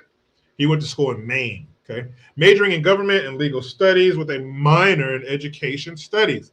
While at Bowdoin, I think I'm saying that right, Bowdoin, Bowdoin, he was a Mellon Mays Fellow. What the hell is a Mellon Mays Fellow? Well, Mellon, the Andrew W. Mellon Foundation, commonly known as the Mellon Foundation, is a New York City-based private foundation with wealth accumulated by Andrew Mellon of the Mellon family of Pittsburgh. It is the product of the 1969 merger of the Avalon Foundation and the Old Dominion Foundation. These foundations had been set up separately by Alyssa Mellon Bruce. There's that Mellon name, Mellon Foundation, Alyssa Mellon Bruce. Who the fuck is Alyssa Mellon Bruce? Alyssa Mellon Bruce is or was a socialite and a philanthropist. So her dad was super rich. He was a former, I think, Secretary of State. So she just traveled around the world and did rich girl shit. That's what she did. But she also, it says she dated Prince Otto Bismarck, the grandson of Otto von Bismarck, the Iron Chancellor, who was close to marrying him. She was close to marrying this guy, but decided to marry David Bruce instead. That's where she got Alyssa Mellon Bruce. So I was like, who the fuck is this Prince Otto Bismarck? Well, he ended up working with the Nazis during World War II. Uh-oh. So you mean this Mellon Foundation that that the proba, and if you look at Justin Pearson's, hold on a second, let me bring this up for you real quick. If you look in it, this will make it even worse. This will drive my point home even more. So Justin Pearson, you saw him in that video, tall, black, afro, always wearing dashikis and shit. Look at this. So you got Justin Pearson here. Here we go. So keep this image in mind while I'm telling you this. Okay, so there's Justin Pearson right there. Dashiki, African, kente cloth. Justin Jamal, his middle name is Jamal, y'all. So Justin Jamal Pearson, Mr. Blackety Black, boy, yelling, calling the white cop, boy. What the fuck is wrong with you, boy? Blackety Black, I'm black, y'all. Blickety Black, Blackety Blackety Black, Blackety Black. Justin Jamal motherfucking Pearson, y'all. Shit. Right? Black as hell. Pro-black as hell. From Tennessee, except for when he was going to school in Maine. Mellon Foundation. Well, if you go back a little bit, Alyssa Mellon Bruce, her dad, her papa,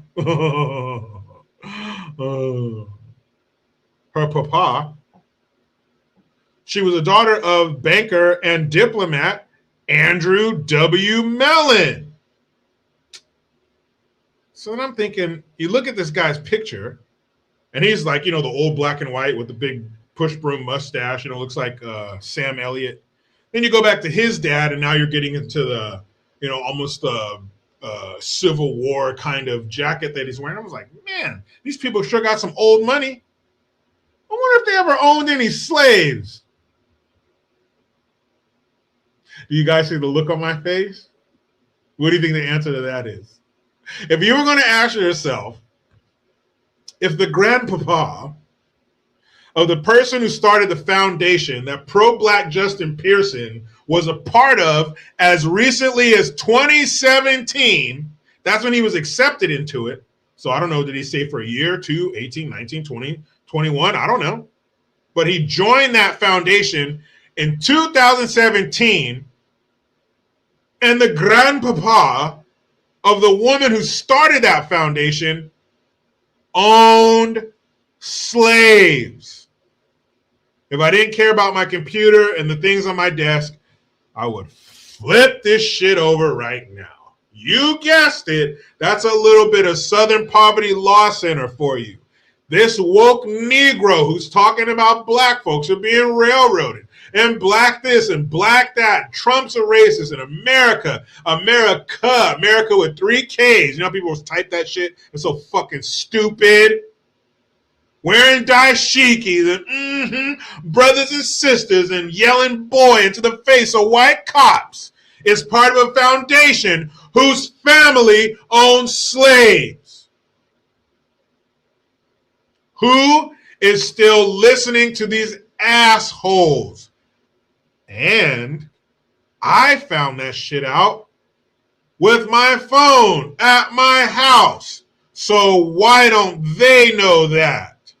Why don't these assholes who sit there and bark like trained seals when this fool says something, why don't they know that?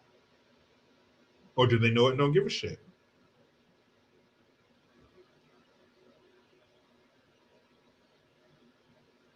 My wife just texted me, my daughter and my wife and my daughter are at my daughter's volleyball tournament. She just texted me that my daughter just won the game. Good job, sweetheart. That's my girl. Excuse me. It's my girl. So Justin Pearson, pro-black, is part of a foundation whose family owned slaves. It's so twisted up and confusing.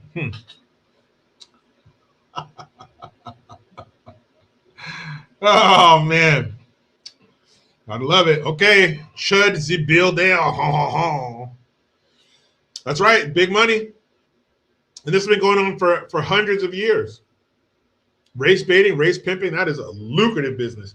If you have no soul, or if you do and you want to sell it, I'm telling you, that's the way to go. Race pimping. Race pimping. Yeah, me too, Kimberly. She says, I'm sick of the race car BS. So we all are.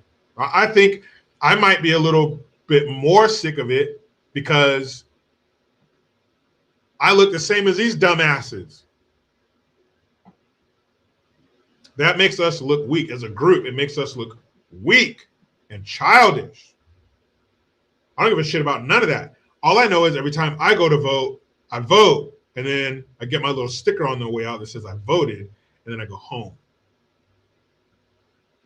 And the reason that I wear the sticker home that says I voted is because I want my kids to see it. I want my kids to see that I'm proud that I voted. That's something to be proud of. That's something to be taken seriously. That's something to be exercised. Your right to vote. That's why I wear that stupid sticker. Speaking of my kids, before I came out here, I was watching Cops with my son. This dude gets busted on a sting or on a prostitution sting. And then the cops are saying, yeah, you're getting he's like, what am I getting arrested for? Prostitution. And my son goes, what's prostitution? He's 10. How do you explain prostitution to a 10-year-old? That's a situation you'll never be in unless you have kids. Or unless you have some kind of job, where like a law enforcement where you got to talk to kids about fucked up shit. I'm like, how do I explain prostitution to him? And I was like, oh, she's a lady of the night. And he's like, what's a lady of the night? I'm like, I was like, well, I'll just tell him. I was like, she has sex for money. He's like, really? Ew. He's like, Dad, I know more than you think I know. I was like, okay. So apparently he knows what prostitution means. Cool. So, Chud the Builder. So if you haven't heard, he's that guy who goes around. I just saw a video today. This white guy is walking down the street with a black woman. I don't know if it's his wife or his girlfriend, but they're holding hands. And he goes, get a white one. Or he'll go up to a group of black folks, antagonize them in some way to get them to react. And then he can say, oh, get out of here, nigger. Nigger, you dumb nigger. You're chimping out. You're chimping out. But there was a certain kind of person he would say this to.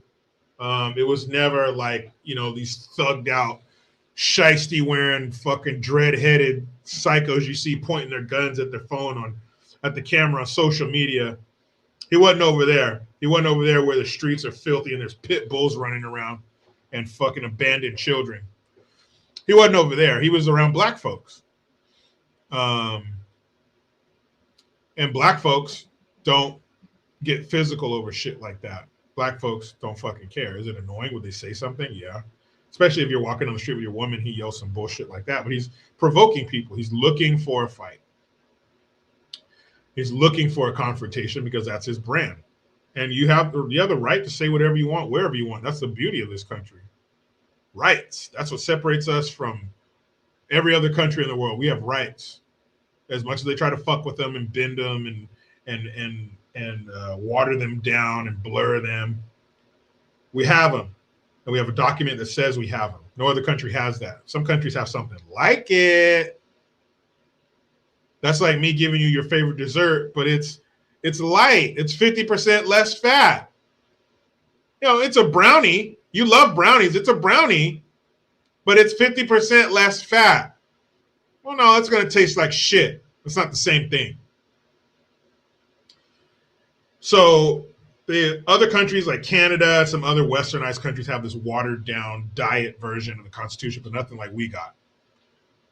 And that's a beautiful thing. If I see Gavin Newsom, the governor of the state that I live in, if I see him walking down the street, I can say to him, Gavin Newsom, you're a wretched, crooked, criminalistic piece of shit. There's nothing you can do about it. Just look at me. Hopefully not steal my soul like Shang Tsung. but all he can do is look at me. You can say something back. If it's bad enough, he'll get in trouble for it. But I can say what I want. I can walk up to the steps of the White House and give him a what for. I can catch AOC coming out to go be with her cats because she doesn't have a man anymore. And I could say, you fucking horse tooth bitch. I can say whatever I want to her. You idiot. Your brainwaves couldn't power a nightlight. Say whatever I want because America, right? If you live in a free state like California, like I own guns in California, but you can't have this, you can't have that. You got to put this on there. No, it's too many bullets. Ooh, shorten your magazine. Excuse me. So you got that kind of shit. But yes, you can. You can say it. But it comes with responsibility. The First Amendment doesn't protect puppies are cute. Yeah, everybody agrees with that. Pizza's awesome. Unless you're a weirdo. Yeah, you agree with that. It's for shit like that, like he's saying. But you can't dictate people's response. You can't say, I just said words, so you can't get physical. No, you don't know what people are dealing with. You're obviously famous. People know who you are. Somebody's probably looking for you. Probably know what area you're in. And you can't put on a fucking Lady Gaga meat suit and walk through a pride of lions and get mad when one jumps on you to eat you. Now, should people get physical over words? No, even if it's a vile, disgusting word like the word nigger. No. It's just a word. Should be like, pew, BB's off a battleship. Shouldn't get physical. And most people didn't. But he did. This guy he ran into did. And it looks like Chud the Builder is going to be in some real trouble. Still in jail. Looks like it wasn't such an open and shut case of, he tried to attack me. I already defended myself. Let my people go. And then from, I believe, was it before? Yeah, I think it was like 2 days before it happened. He posted something like one chip down on the sidewalk, fuck around and find out something about shooting somebody, something about laying down a black person, shooting a black person. Just a fucking idiot. So now they have that. Now the jury is going to see that. Now the jury is going to see that you wrote that. They're going to look at that like you were looking for trouble. You wanted to shoot somebody. Unfortunately, you can't guarantee that you're going to get people who can see things in black and white, no pun intended. But know that, well, I mean, there is no way to know if you were looking for trouble or not. But going by that post you made, you dumbass, people can assume you did. There's, I don't know how many hours of footage or how many thousands of clips of you going out and calling people the N-word. Again, should they react physically? No. But people are going to do that. So you probably shouldn't do stupid shit like go out in the street and talk like that to people. Yell out, get a white one to an interracial couple. That's fucking stupid. You're an asshole. You are an asshole. Is that illegal? No. Nope. Should you be physically assaulted for being an asshole? No. But you can't tell people how to react to shit like that. And that was dumb. That was fucking stupid. How did you think that story was going to end? You think people are just going to go, no, back up, guys. First Amendment. Yeah, it's First Amendment. Fucking people you're dealing with, there's no guarantee they even know what the First Amendment is.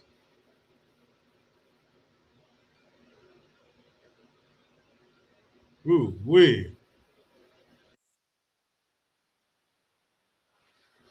Hold on a second.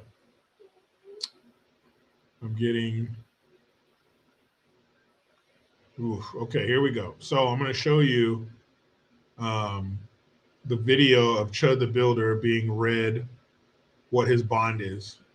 And it's $1.25 million.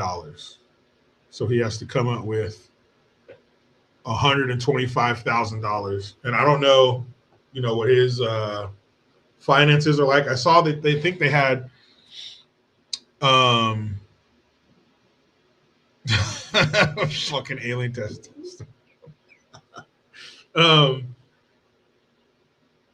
So I saw, I think it was on GoFundMe or something, that he had raised over $100,000, but I don't know how he's going to get that or how that works.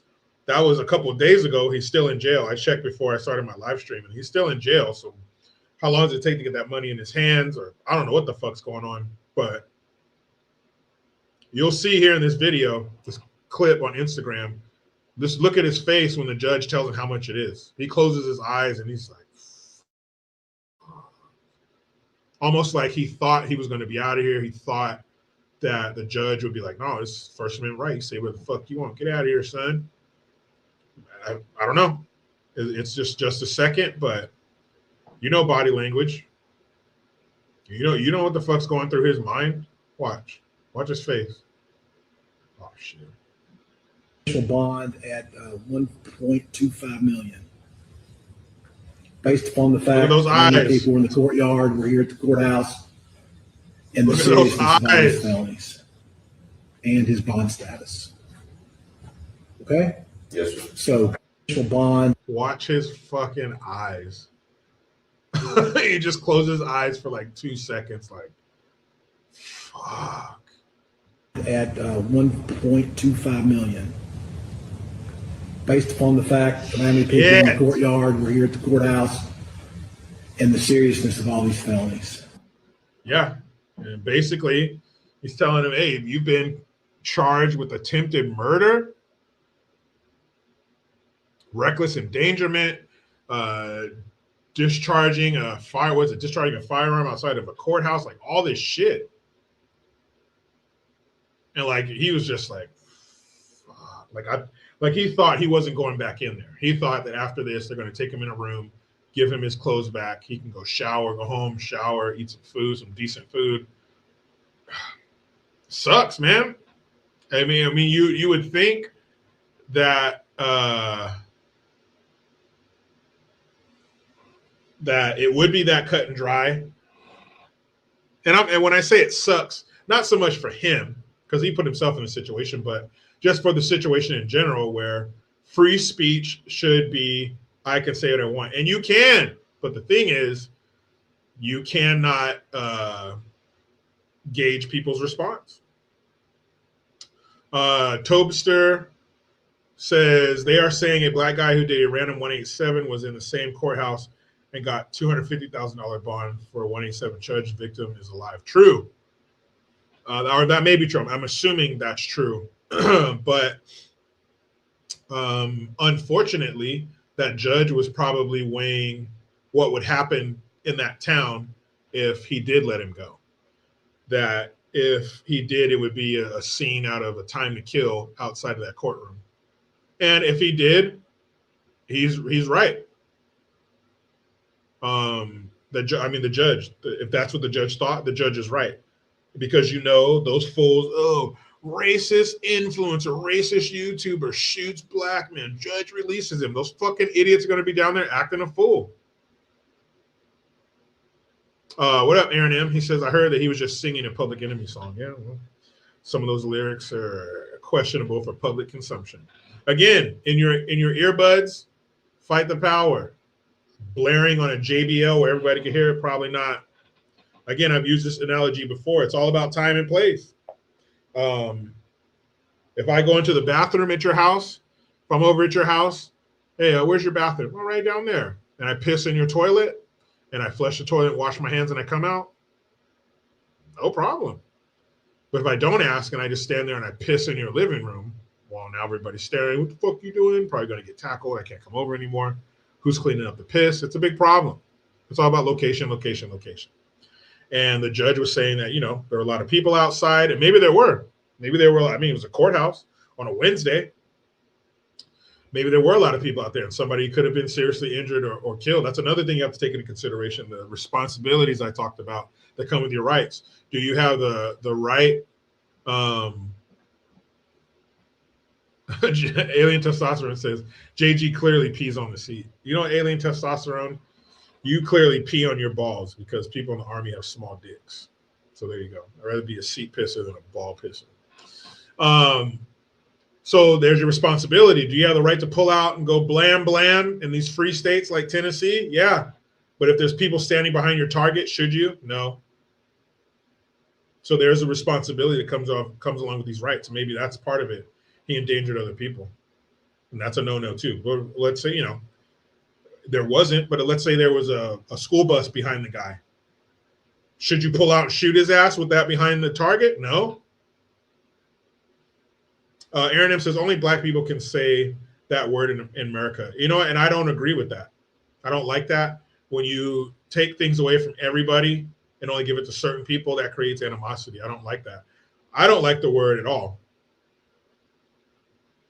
Its origins are disgusting. Even when black people use it against other black people, it's the stupidest shit I've ever heard in my fucking life. Would you ever see two rape victims be like, yo, what up, my rape victim? Oh, what up, rape victim? Yo, what up? What up, my murder survivor? Oh, shit, what up, murder survivor? The fuck out of here. That shit's stupid. So, no, you can't just pull out and fucking blaze that dude anywhere. You got to know what's behind it. What kind of gun do you have? What kind of ammo do you have? Are you going to go punch right through this dude and shoot somebody behind him? Maybe you just got to tussle. I don't fucking know. But the judge took that into consideration, and that was stupid. You're going around provoking people, and somebody got provoked. That was dumb. This content creation shit, some people take it too far. And again, like I said before, it's like when you remember the summer of love, the summer that George Floyd overdosed, and these people burned down their own neighborhoods. And of course, you don't want to go burn down the white people's neighborhood. No, don't burn down anyone's neighborhood, you idiot. Use your words. But like that, in this case, Chud the Builder, he didn't go to the hood. He didn't go where the real thugs and the animals are. He went out in regular public, where the chances of you running into somebody like that are pretty slim. You're going to run across a regular black person with something to lose who's not going to do anything. But at the courthouse, criminals go there too, stupid. And criminals don't give a shit. That's why they're criminals. If you go to jail more than once, you obviously don't give a shit about your freedom. That guy was a career criminal. What's another? And now he's the victim. Stupid. Now he's the victim. Now he got shot by you. He had to be life flighted. Now this career crook, you turn him into a victim. Damn. The very chimp that you wanted to chimp out, now he's the victim. He's in jail, or you're in jail and he's not. And if he is in jail, it's not because of what happened with you. You're the one who pulled the trigger.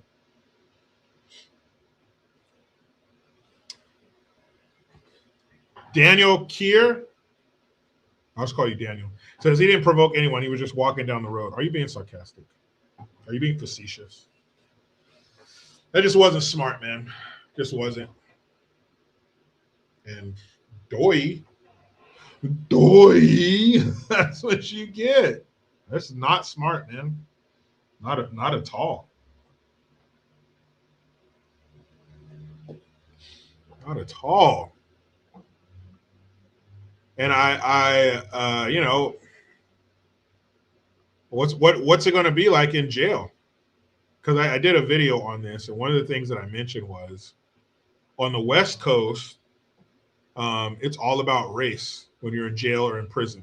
The first thing they're going to do, somebody's going to come up to you and let you know, hey, we're over here. This is where we get down. This is our, you know,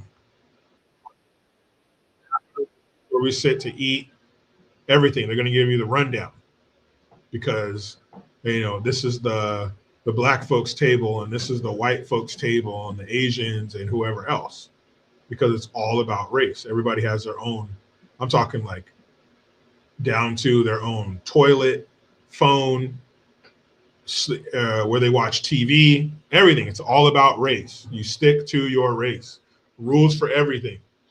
So somebody like him, if he were on the West Coast, he would be protected.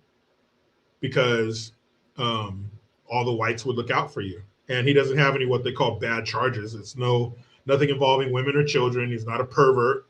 He didn't kill any women or kids. So he's okay. I mean, yeah, you shot somebody, but it was another adult. Who gives a shit? He would be protected and no other race could touch him. So all the, if you had some angry black dudes in there who want to get him because he shot a black man or because the way he talks on his content, on his videos, they want to get at him, you can't. You have to go through the white folks and the guys who call the shots for the white dudes. They'll decide what happens. But on the East Coast or back east, he's not quite on the East Coast, but Tennessee is definitely back east. It's not like that over there. In a lot of those places, it's every man for himself and God for us all. Now, maybe he'll align himself with some kind of racist group in there, but the problem is those guys sometimes don't have the most numbers. Black folks outnumber everybody back east in some of those states, big time. So in some prisons and jails, the black guys are in charge. That's going to be a problem. So unless he has money to protect himself, or I don't know, somehow finds a way to keep those guys off of him, it's going to be a tough time for that dude in jail. Like, they'll beat his ass. Could be worse. They could try to kill him. They could want to bang him. It could get bad. Aaron M says, I'm not a fan of this, but it looks like he was attacked this time for what he does online. He proved the point he has been trying to make. Maybe that's true. Maybe that guy did, hey, you're Chud the Builder, boom, boom, boom. And then bang, bang to protect himself. True, but he put that out there. He went out there provoking people with shit like that. Again, should he be accosted for his words? No. But that shit's going to happen. That's why he carries a gun. If he was all Mahatma Gandhi about it and didn't think he was going to get fucked with, he wouldn't carry a gun. So if you're carrying a gun and you're going out there talking shit, that means you expect somebody to do something eventually. He's just dumb. I was just fucking stupid. Of course it's going to end like this. Of course. I don't want to see him get killed or D-Dubs says he's going to be in PC for now. It's a high profile case. That's true as well, but for how long? And it also depends on the staff. Because what if the staff is like, fuck this dude, and they leave a door open, or they open his cell door and let some other inmates go in there? Like, it could get fucked up for him. And I don't want to see that. I don't want to see him,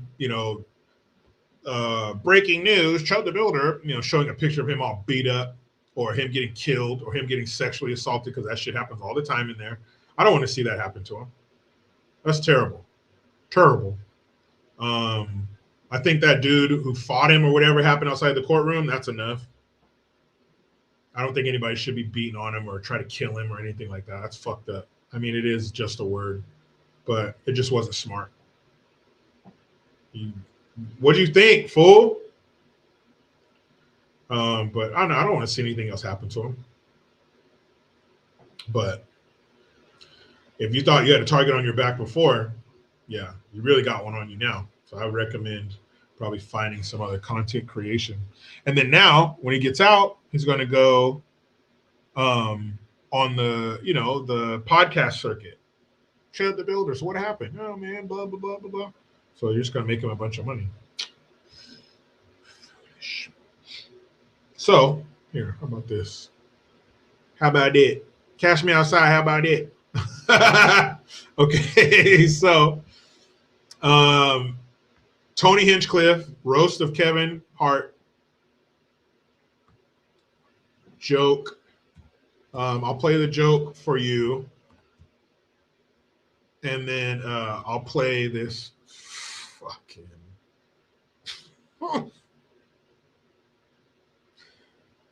absolute bullshit response Like who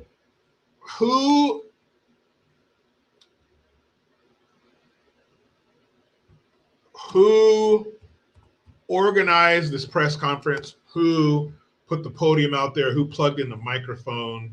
Who put all the microphones from all the different news outlets there? Who the fuck did this? Because this is just what, dude? It just seems like such a fucking waste of like, what people do. Like, what are you guys doing all day?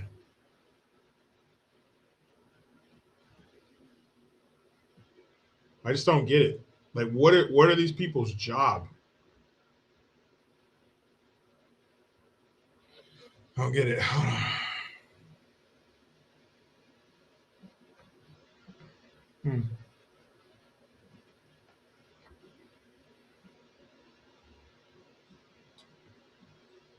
Okay, let's see.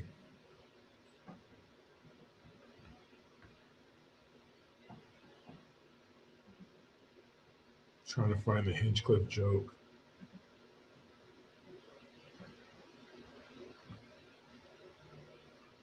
Okay. Because all they have is like videos of other people talking about it. I don't want that. Just give me the joke. Thank you very much.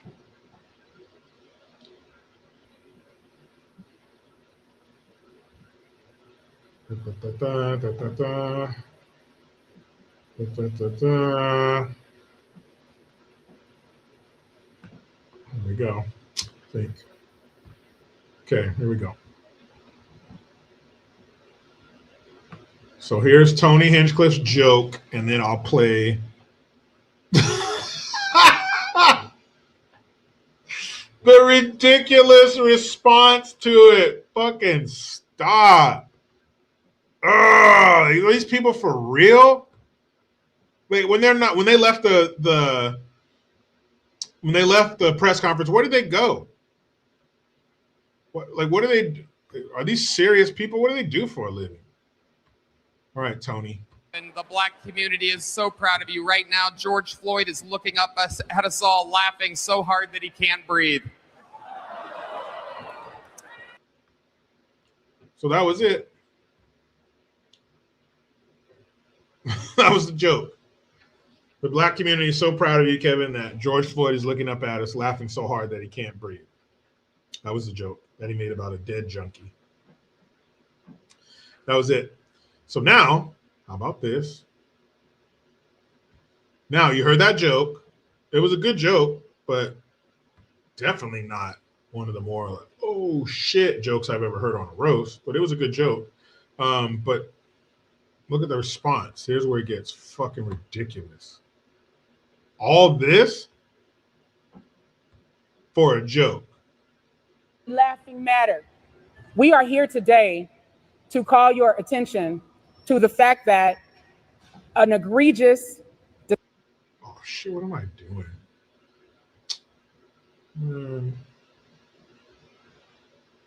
Fucking up. Fucking up the program. Again, it is not a laughing matter.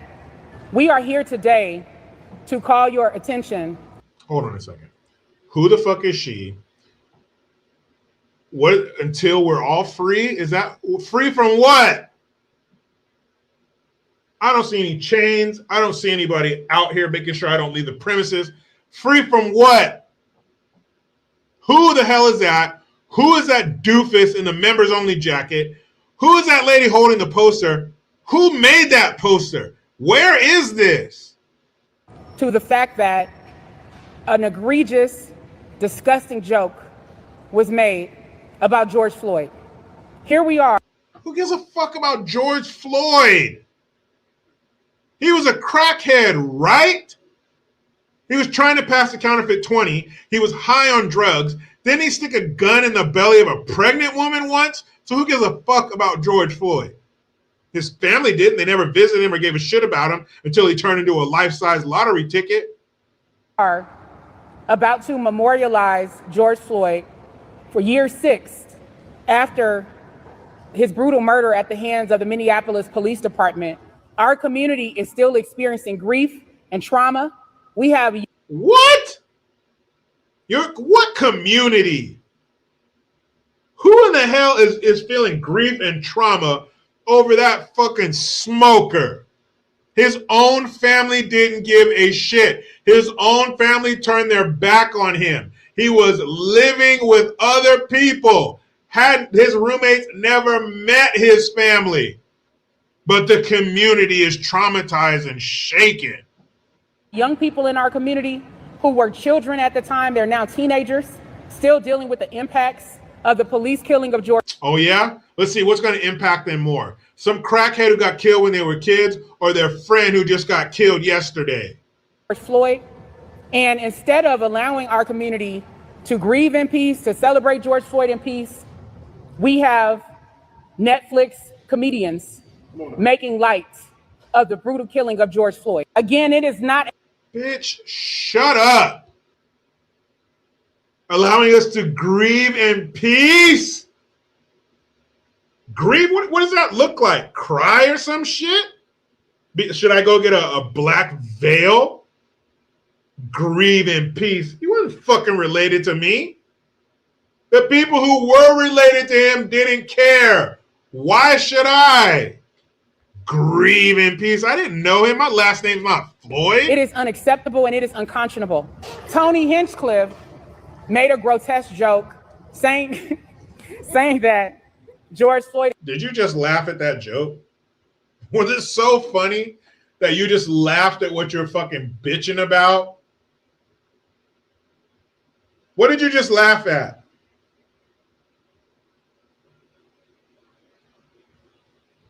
Is looking up at us, laughing, and he can't breathe. When I saw the clip online, it made me sick to my stomach. We are here to declare today that there needs to be accountability for Kevin Hart's Netflix roast.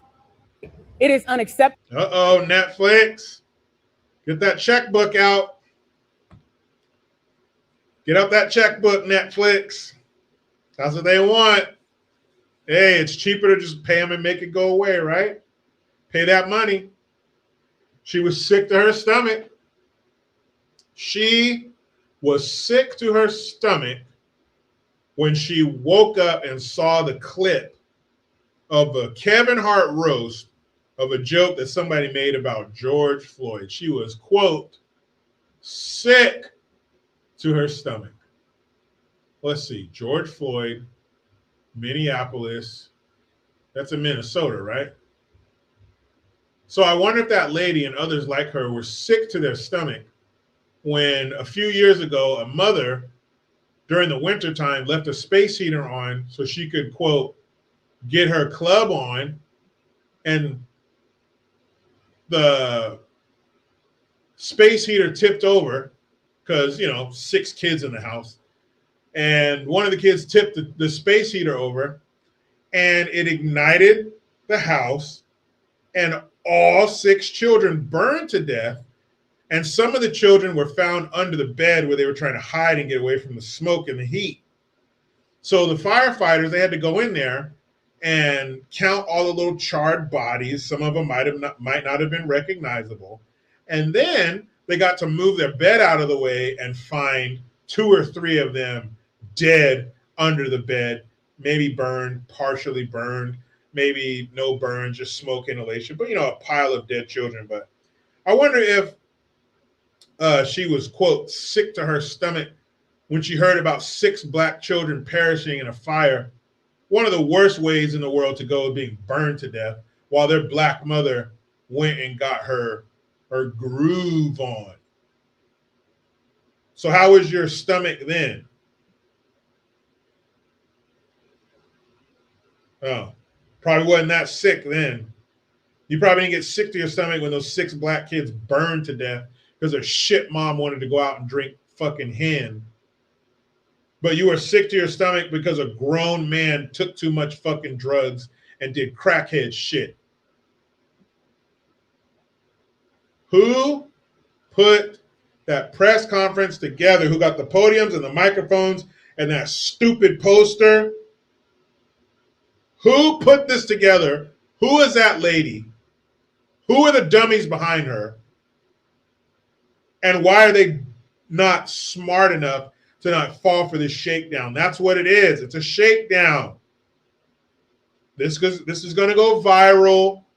We care so much about George Floyd still being able to wring out a few more financial drops from that George Floyd rag. A few more drops, a few more lawsuits, a few more payouts.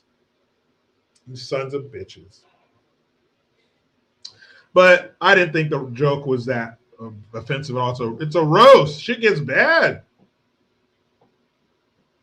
Shit gets real bad. Sometimes I'm like, oh, shit. Damn. That's messed up. Let's see.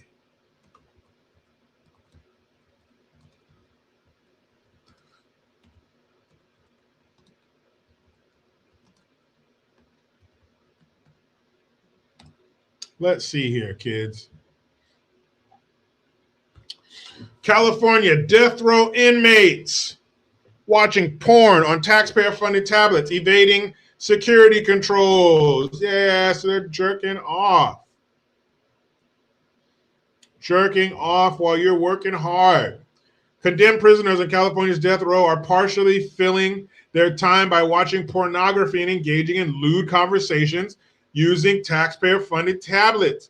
According to reports, as the state continues its shift towards a Norwegian-inspired approach to rehabilitating criminals. California, can you get more gay? In an effort to connect its prison population with the outside world, California issued around 90,000 tablets. How much do you think 90,000 tablets cost? You think they got a bulk rate discount? No, it's not their money. Charge double. Around 90,000 tablets to inmates as part of a multi-million-dollar program where incarcerated people could send and receive messages in real time to loved ones amid a push for digital equity. Oh, there's a stupid buzzword again that they masturbate to. The devices could also be used, in theory, for educational purposes. However, some have used the devices for more adult endeavors, the California Post reported. Oh, you fucking idiots. Yeah, you dumbass. So wait a minute. You're going to give a guy a tablet in a dark room by himself and be like, only look at educational stuff. Yeah, no problem. Hand me that bottle of Jergens on your way out. Man, who the fuck are these people?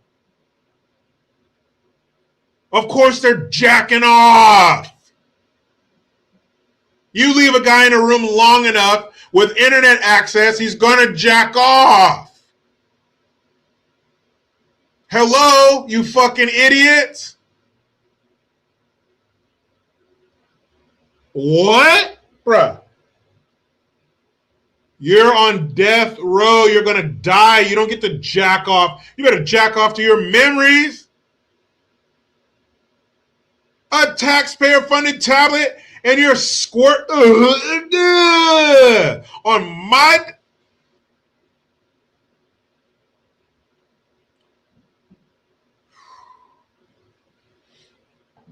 The newspaper spoke with several death row inmates who claimed that users can evade security controls on the devices.